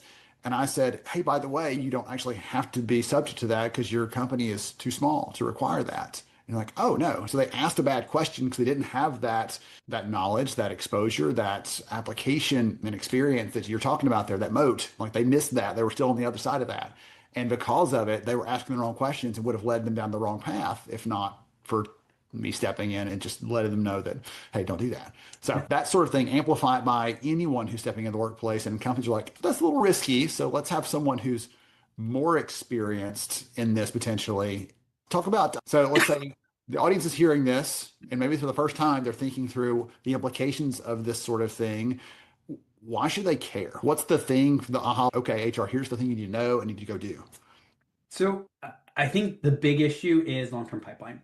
So one of the things that we saw in manufacturing when it automated was that the skilled labor force became super valuable, even as they shrunk the overall number of people working in manufacturing institutions. And so what ended up happening is they're like, great, we don't need to do learning and development anymore. They cut those programs, they got super lean. And then the prices of those skilled laborers went up because they were now a limited pool that was only getting smaller as people left the industry, as they aged out. And so they started poaching from each other. And so the wages for these roles just skyrocketed. And so now they have to really stop and think, like, how do we get people back in? Oh, wait, everyone has decided that there is no safe future to start out here in this industry. And therefore, the prices stay high even as they try to pull people in. And so if we apply that same logic to the places where AI might move in, if it does make you stop training junior level employees because you don't have a need for them, you won't have people who are actually your higher level employees who can use the platform properly. And so everyone's probably going to do a little bit of a tragedy of the commons. It's not my problem. Someone else will do the education. Eventually, you're going to realize everybody's thinking the same way, and so nobody is. I was trying to think about how to phrase that the other day. Can you give me some good ideas between moats, tragedy of the commons, like these ideas that, well, someone else needs to solve for this because we're just going to ride the wave. We're just going to kind of hide in the middle and assume someone else will solve it. Then we'll rush with everyone else for the solution versus what can we do specifically for us? So for anyone listening in, my recommendation, my hope for you, as you're hearing from Kent, don't quit training people just because you may have them right now at your fingertips. Someone else at some point is going to start trying to steal those away, potentially, based on some of the history we see, some of the trends around that. So be developing, be growing your people, have a plan for internal ability. And as weird as it is, those entry-level people have to get experience somehow, right? They still have to develop that. You can't just wave a magic wand and they're suddenly qualified to do a role that requires 2 or 3 years of experience. All that stuff they're doing hands-on as early career professional. Again, if I'm being honest, Ken, I don't know about you, but if I could go back and someone said, here's an AI tool that will do the grunt work for you, I probably would have given it some of that to do. But looking back now, the ability to build context, the ability to understand these pieces and how they fit together, the ability to know how to navigate a certain situation because I did the little things to build up to the big things, I feel like that's invaluable. But in the moment, I might have said, let's take the easy path because our brains are just kind of wired that way. Well, we don't learn by just being presented with information. We learn from using it. And so what I really advise organizations to do is look at those tasks that you're like, this is grunt work. Nobody wants to do this. Let's just get rid of it through automation. And be like, but which of these tasks do your more advanced people reference when they're doing the more advanced work? And so like I had to write so many literature reviews in grad school. But now when people are like, Ken, what's the general trend on this? I'm like, the answer is blah, blah, blah, blah, and this is why it matters. And no, that's not the right context to even ask this question in because I had to read all those things. If I had skipped over it and just gotten a lit review that I could hand to my boss, I wouldn't remember any of it. It wouldn't stick. And so I think carving out the specific tasks that people are like, no, in these 2 or 3 areas, I practice so many skills that now allow me to use the AI more effectively. Keep those. Let people do those things and you will have good pipeline that actually is creating the specific roles you're looking for, rather than just this is a task that needs to be done and otherwise I don't care about it. So I'll play devil's advocate here on behalf of the audience, because some people are hearing this and thinking, well, Ken, that sounds great, but it's hard for me to go to my leadership when they may not feel like this is our problem to solve, or they might not feel like this applies to us as much, or they may feel like here's the three excuses why we don't have to do that. But I know it's important. I feel it in my gut. This is so important. I can see already like the beginnings of this. How do I sell that to our leadership? How do I position this in a way that they're going to want to understand more and potentially, hopefully, support it with budget or something else? I mean, absolutely. That is the tragedy of the commons. I think what you really want to do is stitch those things into other things that they value. So you might build a role that like, I do need these things done, but we're also going to make sure that these people who are being pulled in for these lower level roles are also getting access to these tasks that the AI might otherwise do. Or you might say, great, 90% of this work will be done by AI. We'll carve out some time for you to do it in the traditional way that helps you learn. I think we're so focused on just one task equals a job, and that's just not the reality. No one does one thing in their job. And so threading these other things through roles, very explicitly saying this is training for the next level, is what's going to sort of sneak it in past I just need this person justified. You talked about how people are so many more than just the one skill there. I actually had this talk with someone the other day about from the other side of that, saying, hey, listen, companies are approaching this saying, well, Ken or Ben, it's just a bundle of these skills we're going to rent for some time while they work here, and then they'll eventually move on somewhere else. There's so much more to people than just that bundle of skills. When we look at our data on this, the number one thing the workforce says when we say, how can a company show respect for you? The number one thing is see me for my potential, not just for what I can do right now. And part of the problem with some of these other things is we are only looking at this very specific snapshot of right now and not what can Ken do next and next, especially if we continue with this development path, if we continue with these opportunities are put in there versus, as you said, this sort of negative alternative path that some companies are choosing, saying, we'll only hire people that are perfectly qualified all the time. That's expensive. And that's hard. Not as easy as I think a lot of this has to be anchored in your current market economics. So we go through these cycles of innovation and cost cutting. When we're innovating, we're like, oh yeah, I need somebody who's going to blow open possibilities. I'm willing to spend on experimentation because I'm trying to get ahead. When we're in scarcity mode, we're like, no, it's all about as little cost as possible. I don't want to invest. I just need to have a lot of liquid resources to deal with potential chaos. And right now we're in that latter phase. And so some of this conversation is really about helping your leaders plan for when we come out of this, or at least when they decide they need to grow again and not just survive. And if they do at least some of that planning now, they'll start growing faster, and rather than waiting for somebody to leapfrog ahead of them. I think also we're just in a weird moment of everybody's in tune with the idea of we just need to be as inexpensive as possible, and productivity is everything. Scale. That's not going to be valuable as AI gets more and more ubiquitous. Scale is easy. That is what AI does. Everyone will have it. There's a great quote from some professors at MIT Sloan saying that AI is not a sustainable competitive advantage because eventually everyone has it. Mm-hmm. And once everyone has it, it's not a competitive advantage. It's just a baseline. And so thinking about how you're going to get ahead when adopting AI is no longer the thing, but it's something else. Maybe AI can do it, maybe it won't, but you won't be prepared if everyone distrusts you or you have no one who's flexible and willing to grow because they're already established in a very narrow role. So it feels like you're leading to an answer there. Like you left that one open-ended a little bit. Is the answer, are people our competitive advantage? Is it that our culture is our competitive advantage? Talk about what you see that being in a world where AI, we snap our fingers, it's everywhere, everyone's using it. What is the competitive advantage for company A versus company B with the HR leaders out there listening in? The two things that I see as, well, the thing that defines competitive advantage is that it's not easy to replicate. And so two things that are not easy to replicate are people, because people are all random. Each person is their own unique combination of things. So not only is it the individuals, but it's the combination of individuals that you bring into your organization and how they amplify each other. But it's also the data that you have. A lot of stuff points to the idea that AI is most powerful when it is using custom agents and custom proprietary data to answer your specific questions. The more generic your AI usage, the more generic your suggestions are, which again goes back to everyone else is getting the same suggestions, so it's not a competitive advantage. And that is the thing that I think everybody's sort of forgetting, that another good example is the value of artisan goods goes up as the scale of the standard Wonder Bread package goes down.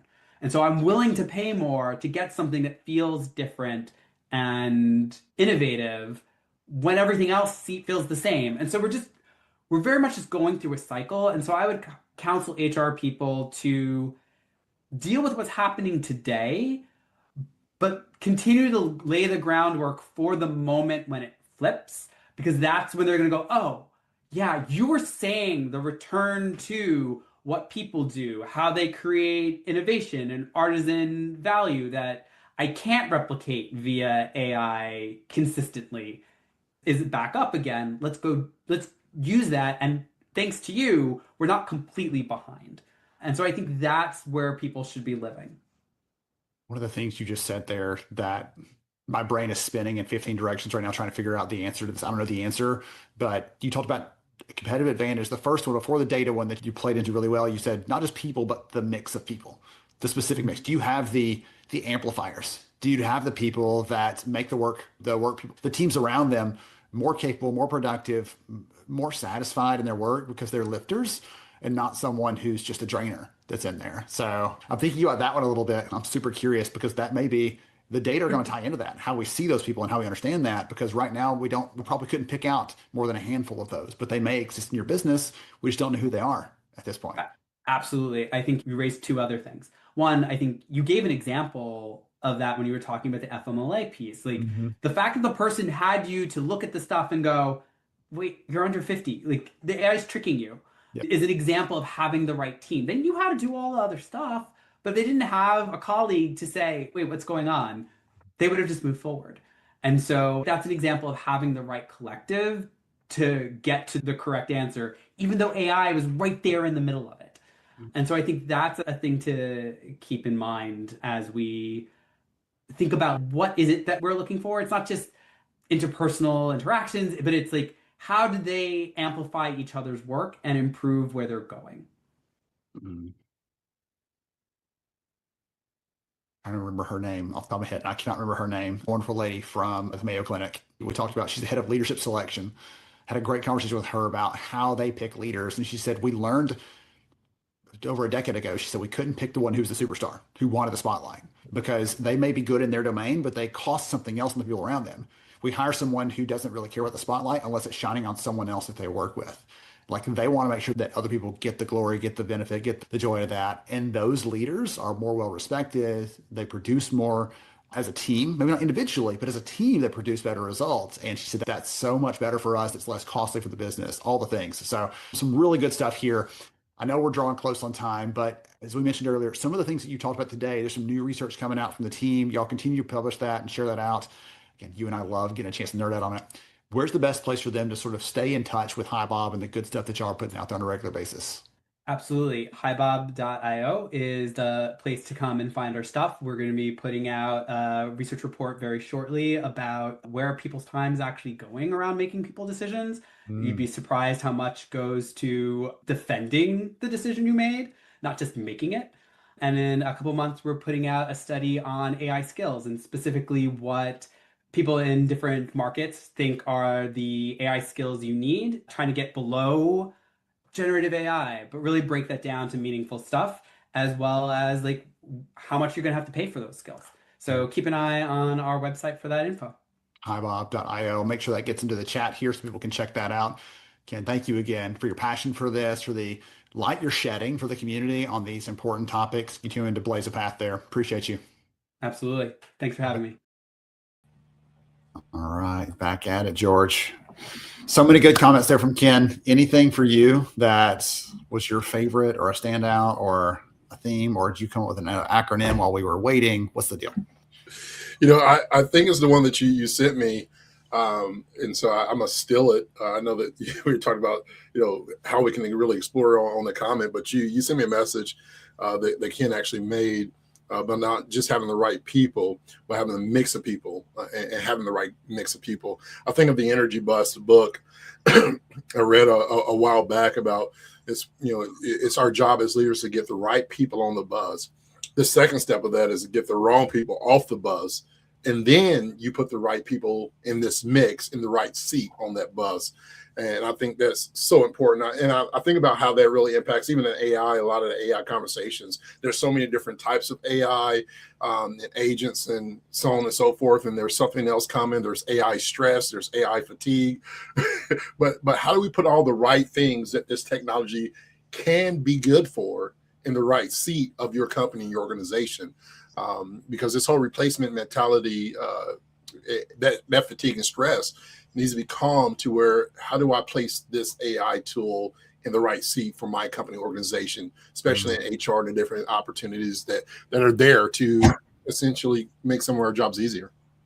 Well, I feel like I've heard you say it before, George, about being a lid lifter, right, for others. And that's what I pictured when Ken was talking about was who is up there lifting that. What is the higher level of excellence we can achieve because we have the people around us that are helping us to get that versus, like I'm picturing the one like scrambling up the ladder and stepping on everybody else, like trying to get to the very top first. Like this isn't a game show, people. This is life. And we need to be working together to get those things done. And so I'm super curious about the idea that Ken shared there around having the right mix of people. Because I think about when I used to coach leaders like you, George. Hey, I've got a great team. It's all working well. All 4 direct reports get along. I want to add one person to the team and they need to do this thing, but everything else I want to remain the same. I'm like, listen, when you bring a new person in, all 4 of those dynamics that are there and existing right now are going to change. All 4 of those relationships that between those people or among those people are going to change when you bring someone new in. It doesn't all stay the same. You just throw an extra person in. That's not reality. And so we've seen that ourselves when we add one more kid to a house with 4 kids. We're like, wow, we didn't see all those changes coming. Those things surprised us. And because you can't always predict what's going to happen with humans. And so I'm curious about how we can look at that in the research and understand more about what the right mix of people is to bring out the best efforts in every person, not just 1 or 2 high performers. Yeah, I think it goes to that. You brought up the lid lifter. I think it also goes to like the importance of knowing your people and, what George needs, desires, and even from benefits. Like it connects to everything. George may be different from a completely different world than Ben, and our needs are different. And so I think one of the greatest skills that we can have as leaders and HR professionals is to be able to adapt. There's this old saying that I forget where it came from, Ben, but becoming all things to all people, right? Like, and so being able to meet people where they are, meeting them where their needs are, and be humbled in those situations, and understand that not everybody comes from the same environment, household, and or family style. And so that impacts a lot of different things. And as you said, it impacts the dynamic of your house, in a sense, your organization as well. Yes. All right, man. I'm enjoying this so much. If I'm going to go ahead and make a guess based on the comments and the feedback and just the flow there so far, all of you in the discourse are having a blast out there in the discussion boards and so on. So in the threads. So we have one last session. George, I'm going to challenge you in the next 20 minutes or so as this session's running to get us some people out of this list we've already started for comments to grab us some names for some giveaways. We're going to give away towards the end. We're going to come back together. We'll look through some of the comments and things we've seen today. We'll share some of those back, the most impactful ones that we saw, some of the myths that you all contributed. So this is your last chance. You want to do that in the next 20 minutes or so. Any myths that you think need to be mentioned as part of this bigger conversation today that need to be busted around work, the workplace, HR specifically, any of those sorts of things. And then we'll get into our wrap up for the day. We may finish a few minutes early, give you some time back in your day because we care. All right, George, let's get this great conversation going between you and Prejean and hear what she has to say about mental health, burnout, some of the things that you teased on this morning as being an individual problem. Don't worry, that's just a you problem. That's not an us problem. We'll find out in a minute whether that's true or not. Right to this great session, and I am excited. I'm George Rogers, of course, and we have such a great time with this conversation. Introduce yourself, my friend. Hello, everyone. My name is Prajean Andrews. I go by Pray for short. I go to church and pray. I am from Savannah, Georgia. So I have beat the snowstorm, thankfully. I have been in human resources for 18 years. Currently, I am the regional employee experience manager for Yancey Brothers Co., which is the nation's oldest Caterpillar dealer. Go Yancey.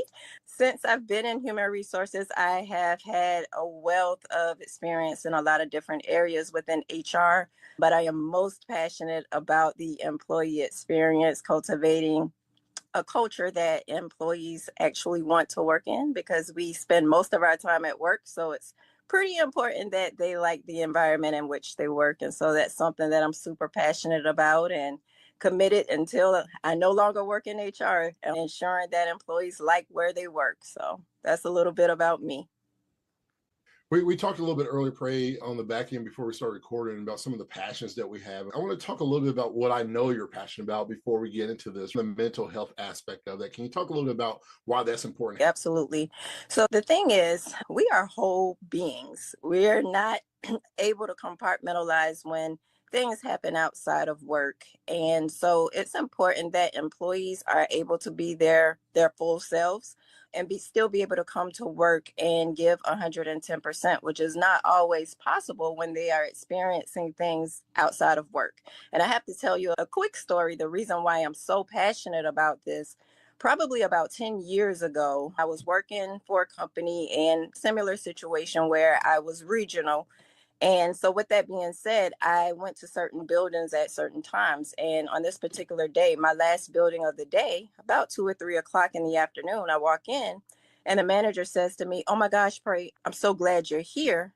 Employee A has been crying all day." And so I thought immediately to myself, it's 3 o'clock. You let her cry all day? And I had to think and realize that he is a manager. He's not a counselor. So he wasn't equipped to have this conversation with this young lady. So when I pulled her in, she shared with me that she had recently been diagnosed with PTSD. She is a veteran. In addition to that, she was diagnosed with bipolar disorder. Her mom had recently been diagnosed with cancer. And she also had a fur baby, and the fur baby was going to have to be euthanized. And that was a huge issue because her fur baby was her last attachment to her cousin who had committed suicide the year before. So when you thought about all these things that had hit this young lady at work, we could not expect her to report to work and work effectively when she has all these other things going on, just this whirlwind of things going on. And so it was at that moment that I realized how important mental health in the workplace was, and ensuring that not only we provide resources to employees, but also we equip managers to be able to have those conversations, or at least be able to have a conversation enough to get the employee the resources and assistance they need without pushing that person over the edge. So we're also knocking at the door like burnout, right? And so people use these interchangeably, but they're not the same when it comes to mental health and burnout. Mental health to me is that big umbrella. It's the overall emotional, the psychological, the social well-being. It includes things like anxiety, depression, resilience, stress management, the mood of how to cope with life in general and at work, but also outside of it is the mental health that can fluctuate, but it's always on, in my opinion. Absolutely. When I think about burnout, it's more specific and it's situational, right? Burnout happens with the lack of resources or recognition for too long, and it typically shows up as exhaustion. Speaking for myself, where physically, mentally, or emotionally, I'm just exhausted. It's a detachment for the work. It's that reduced effectiveness or feeling like nothing you do really matters, right? Yeah, for sure. So I think one of the first things you'll see, and you mentioned it, it's an emotional detachment. That's the very first thing you'll see. So that manager or HR professional that's typically upbeat, empathetic, wanting to contribute, you find they start to fall back a little bit. They're not quite as willing to collaborate. They're not quite as empathetic and wanting to help. They're quiet in the meetings. But if you don't have those relationships, what you'll then see is just a decline in their productivity, maybe a delay in their response times. You might see some emotional outburst. I have seen managers who become pretty irritable. Some have expressed anger, some have cried. Beyond that, you actually might start to see where they're taking more time off from work. So you'll see that they start having an influx of mental health crises, whether that's depression, anxiety, from a physical perspective, migraines, brain fog. I actually had a manager who was diagnosed with lupus, and what she was told was that it was induced by stress. So even if you have autoimmune diseases that may not have been diagnosed yet, the stress can trigger those responses. And even with women, it's not talked a whole lot about, but even hormonal imbalances. So stress can trigger the hormones to go all out of whack. One other thing, just an increase in absences and having to take a leave of absence, and then ultimately exits. We've had employees that once they've had enough and they can't balance the workload, they leave. So those are some of the things that you see when an employee is dealing with burnout. Yeah, you said it so much. I want to point out because I think when we transition, we talked a little bit about the mental health and the burnout. Yeah, I try to keep things simple, right? So simplicity tells me burnout is what happens when the system breaks the person. Mental health is how a person is doing overall. Why is it so important to monitor burnout of managers and HR professionals? Yeah, absolutely. I think one of the biggest things is because the managers and the HR professionals, they are going to impact the overall company culture. So your employees or the employees are taking the lead of the management. They are setting the example. And so if managers and HR professionals are burnt out, it's going to trickle down in the ways that I just said. So they're not going to be quite as engaged with the employees. They maybe a lack of response time to the employees, which then makes the employee feel like I'm not being heard, as you mentioned before. So not being heard, I'm not getting the support that I need to be effective in my role. And then that will lead to them being disengaged, not willing to speak up or share ideas and things of that nature. And ultimately, they may leave. And so, as a result of them leaving, the company is then losing money. So, it impacts the bottom line. It all is intertwined. Yeah. You talk about the bottom line. I'm thinking some of our research that we had last year that comes to mind is like the stress driven turnover, you know, how the retention goes, like job stress and burnout have been some of the biggest factors in driving resignations in recent months. And this particular, you mentioned this in your first response, is really about women, right? And how it impacts their, in our research, when it comes to women and the impact of stress and resignations, they were 50% more likely than men to report that their well-being suffered over the last year. And sometimes I think as myself, in the stage when I had 18 retail stores, there was days where I knew I wasn't really busy, but mentally my mind was busy. Physically, I didn't feel like I was producing a lot, but my people, my team saw George as busy and not somebody who's approachable. And so when you look at that, it's hard to be able to find support as an employee, especially if you're on the front line and you need those interactions to be able to support them. And so what initiatives are best? What are some best practices? So, I think it's two-pronged. There are things that we can do as individuals for ourselves, and then there are things that the company can provide. I want to start with the individual things that we can do for ourselves. And I think the very first thing, I'm going to call it the ABCs of burnout. The first, I like acronyms. you like acronyms? So what do you think the A is? I'm gonna say acknowledge. For me, when I think about ABCs, I'm thinking acknowledge. But where are you going with it? I like that word. I like Okay. that word. It might can be used, but I was going to say assess. So Oh, okay. assess yourself, assess your workload, as well as how you are feeling in your body. So one, assessing your workload, you need to identify what needs to be done right now versus what can be done later.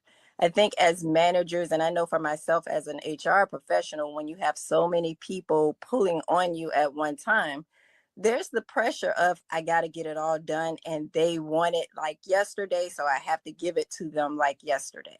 The reality is that can't always happen. And so you have to assess your workload. What can I do now?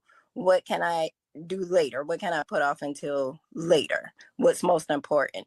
And then the second part is, like I said, assessing your body. How are you feeling before anybody else knows what you're feeling in your body and if it's being triggered by stress? So are you not getting a whole lot of sleep? Have you been dealing with a migraine for the last 3 weeks? I'll tell you, for myself personally, for probably about 5 or 6 months, actually it's been longer than that now, I was dealing with a pain on the right side of my face. Man, I didn't know what it was coming from. Long story short, it was TMJ. TMJ is triggered by stress. So that's the clenching of your teeth, and not even, or grinding your teeth at night. For me, it was clenching. And when my dentist said, "Do you clench?"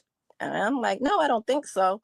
He said, "Pay attention to it." And I realized that I was sitting at my desk, literally clenching. So I was doing this subconsciously. So it's those types of things that you need to assess your body, what's going on with your body, and so that you can identify or acknowledge what you have going on, and then what you need to do differently to protect yourself. Because at the end of the day, you cannot be any good for anybody else, any of your employees, if your bucket is empty, if that makes sense. So that's the A. The B is setting boundaries, and the boundaries are for yourself, but boundaries for others as well. And so the boundaries for yourself is identifying what can I do differently and sticking to that. And for example, I had a manager who, he was working literally from probably about 6 or 7 a.m. until 8 p.m. at night. And he was frustrated because he's tired. He's not seeing his family and his children, and he's just frustrated. And so when I asked the question, what can you do differently? He said, "I guess I don't have to be here at 6 or 7 o'clock." Correct. "I guess I could get up in the morning and go to the gym before I come to work." Absolutely. That sounds great. "I guess I can get off at 5 or 6 o'clock, and once I'm home, not send any emails to anybody if it's not an emergency." Correct. And so those types of things I think are really important in helping you to manage your own burnout. And then the C is going to sound a little bit cheesy, but calm your nerves. So as a kid, I don't know if your mom said that to you, George, but my mom used to tell me when I was a kid, calm your nerves. When I would get a little excited, just calm your nerves. And ultimately what that means is self-care, and it's regulating your nervous system. So what can you do to regulate your nervous system? And these are things that I think everybody has heard at one point or another. It's your breathing exercises, your deep breaths. It's meditation, getting still and being quiet. It's being very intentional about what you're putting in your body. I call them the 4 F's. So one F is for food. So eat the colorful things. Your plate shouldn't be brown. Those things help to regulate your system. Also, tying it with food is the supplements. So B12 for your energy, ashwagandha for your stress. Right now, everybody probably needs a little bit of vitamin D because the sun is not out. And those things are going to help you to regulate your system. Another F is for fun. Take your vacation. How many leaders, and I'm sure you probably are guilty of this, George, you don't take your vacation? The company gives you vacation for a reason, not for you to give it back, for you to take time off, go have fun, go spend time with your family and friends, do the things that are going to reinvigorate you. So when you report back to work, you're able to give 100%. You gave me that smile, so that tells me you were guilty of not taking your vacation. I feel like you're judging me, but you don't know my situation. This is a judgment-free zone, but I am telling everybody, observation, like observation. take your vacation. Yeah. The other thing too, I would say, get an accountability partner or a coach or a therapist, somebody to help you navigate through this and to hold you accountable. Because the reality is we don't always hold ourselves accountable. So having that person, that little person on your shoulder that's going to say, hey, did you do what you committed to? And those are the things, some of the things that I think you can do from an individual perspective. And then from the company perspective, I think it's really important that companies put things in place that support really what I just said or recommended for individuals. So the 4 F's. So if it's fitness, providing, so like with Yancey, we provide our employees discounted gym memberships. So that's supporting some of the things that they do. The EAP, that provides you with not only therapists, but coaches, whether that's a health coach or a career coach, somebody that you can talk to help you navigate the burnout. Because the reality is sometimes you may not want to talk directly to your manager. So having a coach is a safe space for you where you can say exactly what it is you want to say and not be judged. It truly be a judgment-free zone for you. Some of the other things, I think leadership development as it relates to how to have those difficult conversations, especially when an employee is going through a mental health crisis. And I know the two are different, but when you have a manager who is trying to manage the task that he can only do himself, he's managing these employees that they're multifaceted. So it's their performance, but it's also the things that they're dealing with outside of work that they're bringing into the workplace and how to have those conversations. That's a stressful situation for most managers. So for example, like the manager who was dealing with the employee that I referenced earlier, he didn't know how to have that conversation. So providing them with the resources to be able to have those conversations, I think is going to be really important. There's something called the mental health first aid. Have you heard of that? I have not.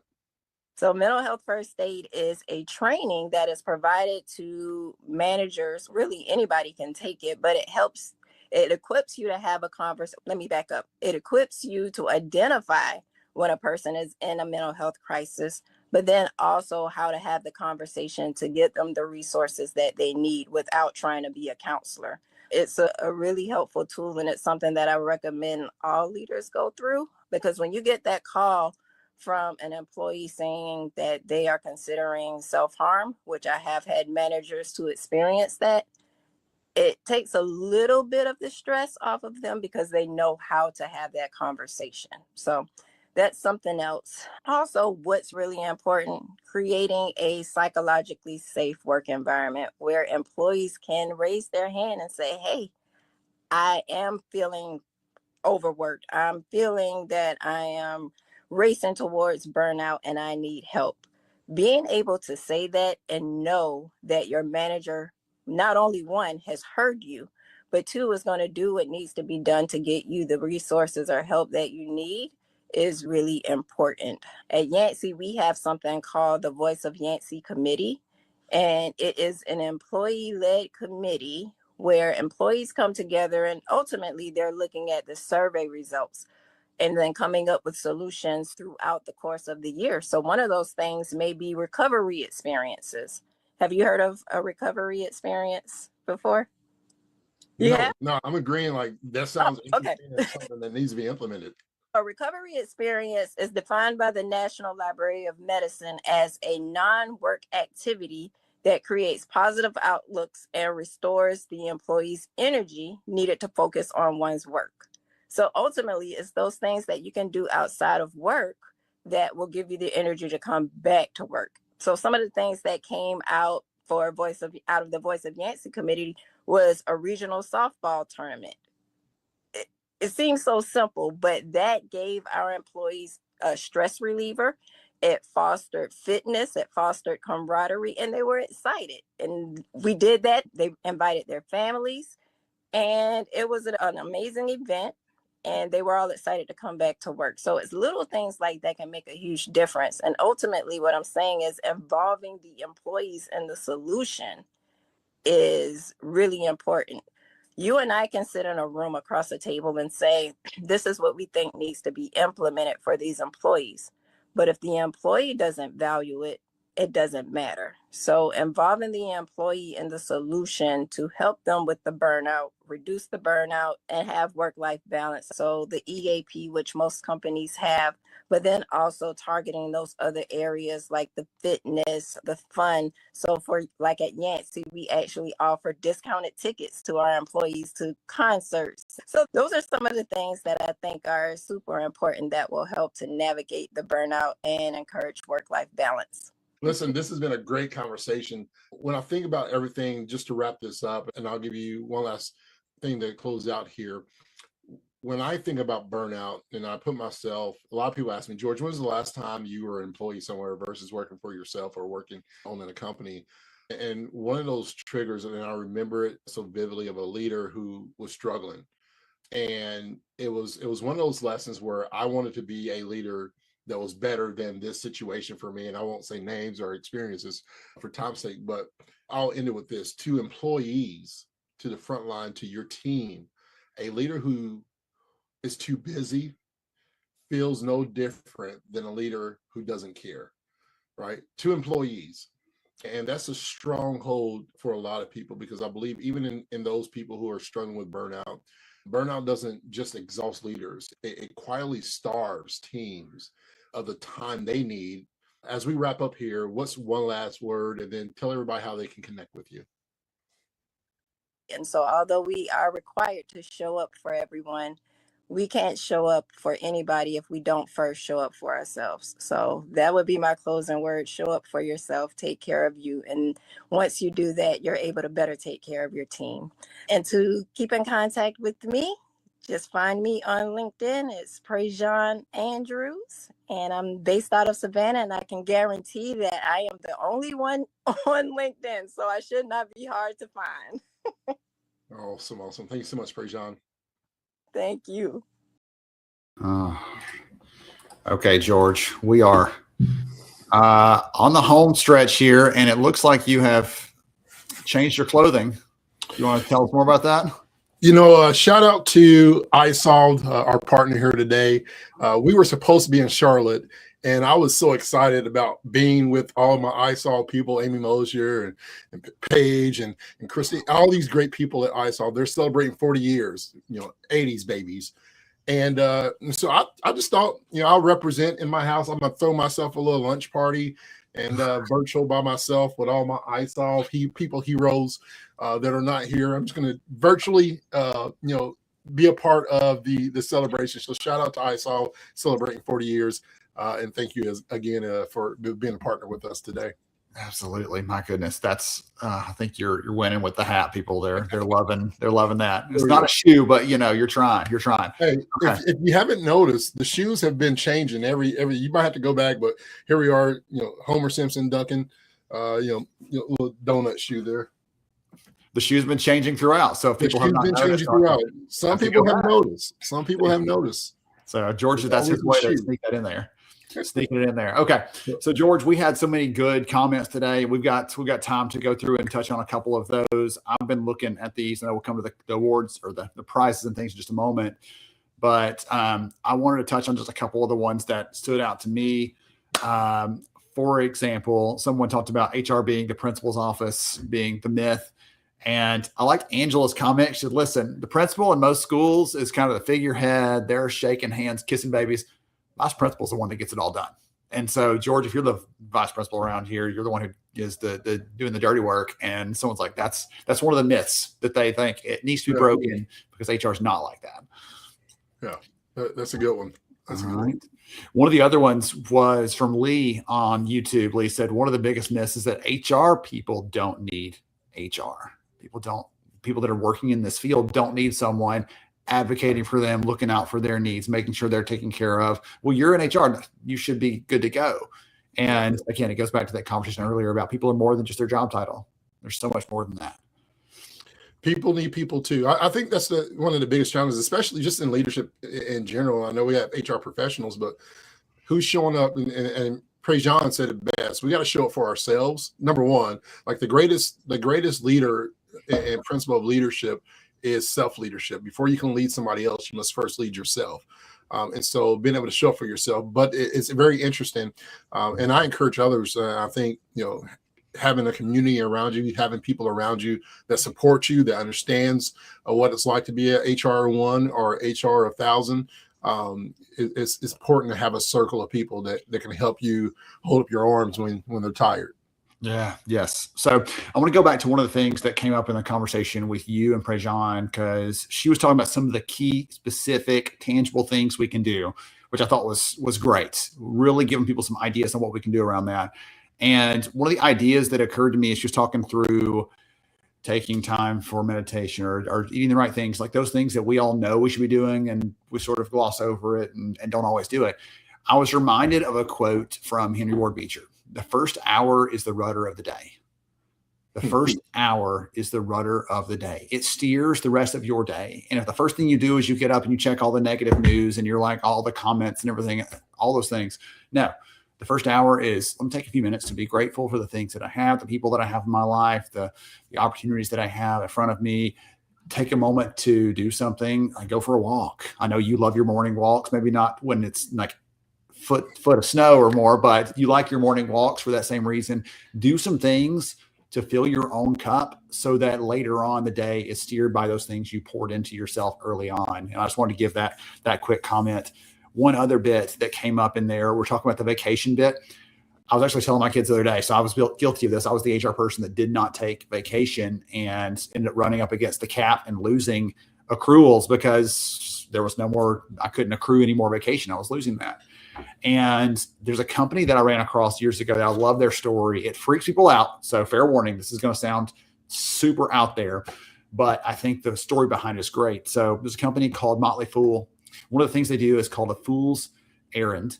And so they'll get together as a company, do an all hands meeting. At the end of that all hands meeting, they draw a name out of a hat and say, hey, George, you're the fool this time. That means you take the next week off, paid vacation, no warning, no prep, get your stuff, go. We'll see you in 2 weeks. And they're seeing you come back essentially. And it's a way to make sure there's no single points of failure, that no one person is so critical that everything grinds to a halt if they're not there. And it also tells people, hey, listen, we know how important it is for you to unplug, get away, do your own thing. You're more than just your job here, and go pour into those other things for the next week. And we will not expect anything of you or ask anything of you. And again, that's a little bit out there, a little bit crazy to hear, but for them, it's been a great way to make sure people are truly collaborating when they're there, because you never know when your number is going to get pulled and you're going to have to, darn it, looks like I could take a week vacation on the company's dime and just do it with a smile. Okay. All right, George, any other comments before we jump into some of our prizes and things like that we're going to give away? No, I would just say, I love Prejean's ABCs. And as she was talking, it's interesting taking notes of a conversation that you're a part of. Yes. But one of the things I think of, and I'll just say this as my inspiration to all the HR leaders, my 3 ABCs on this year would be A is for availability.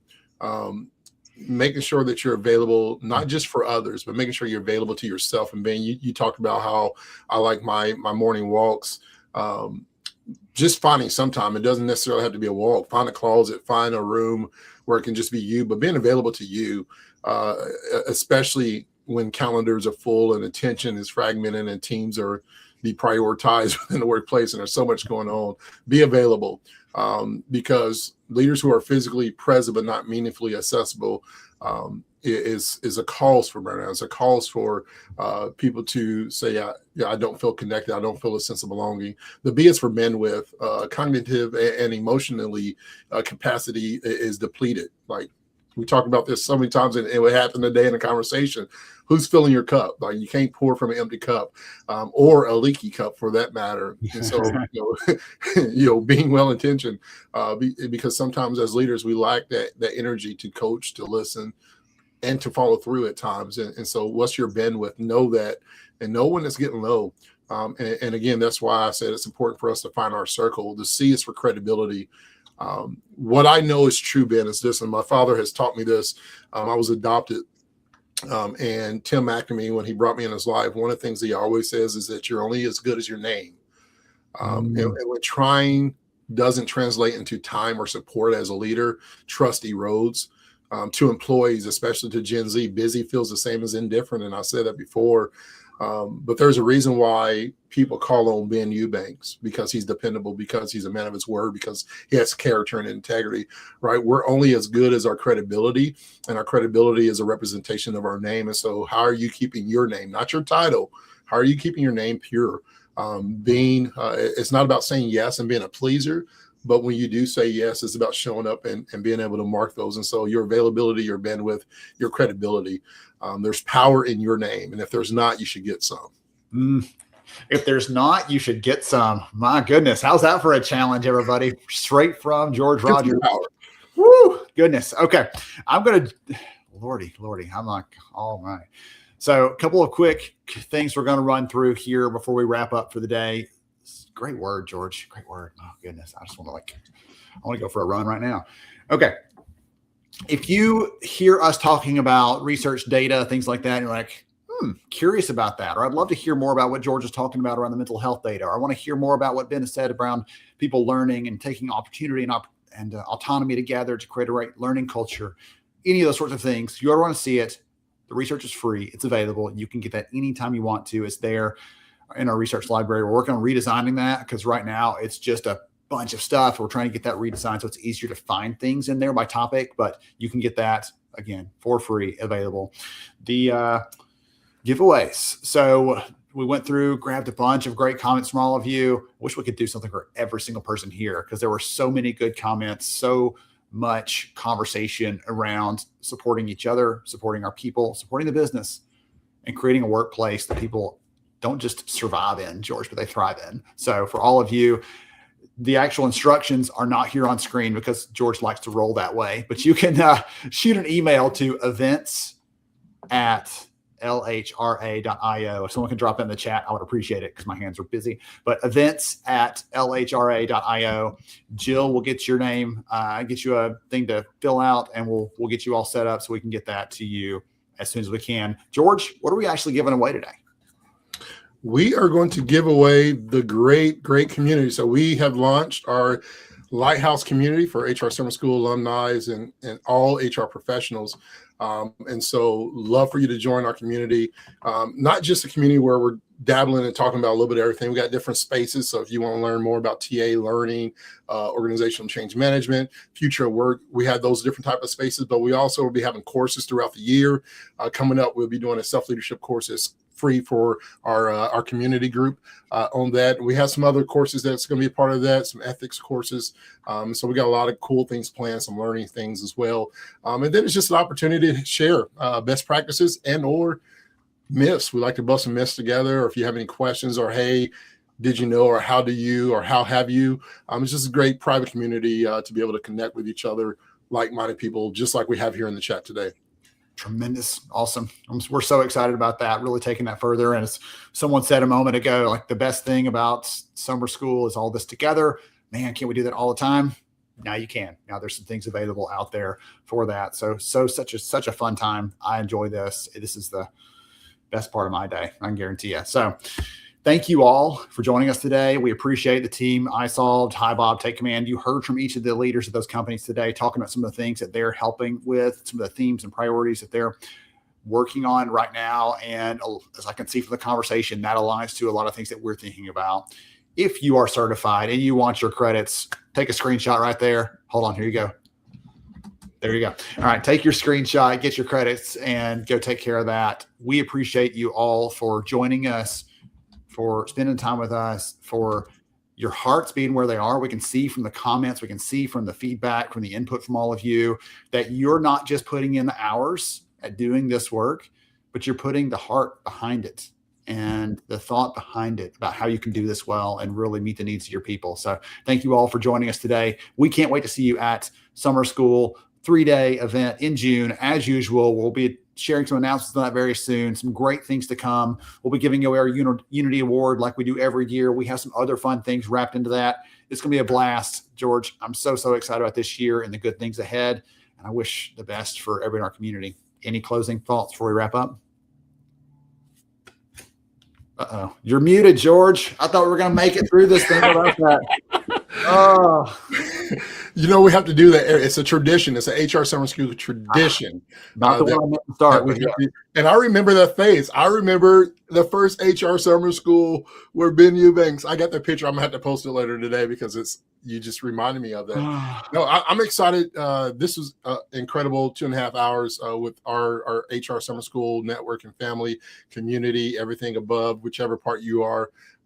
Ben, I'm excited about just in a few months. We're almost done with January 2026. We're about to be knocking at the door of month number 2. And you know what comes after 2, 3? You know what comes after 3, 4, 5? And then month number 6 is June and HR Summer School. We already have some stuff planned, and we're excited about that. News is going to be coming out, so that's what I'm looking forward to. Tremendous. Well, I'm glad to be buckled in right here with you. Looking forward to all the good things ahead. To all of you, thank you again for the time today, and we look forward to seeing you again next time. Have a great one.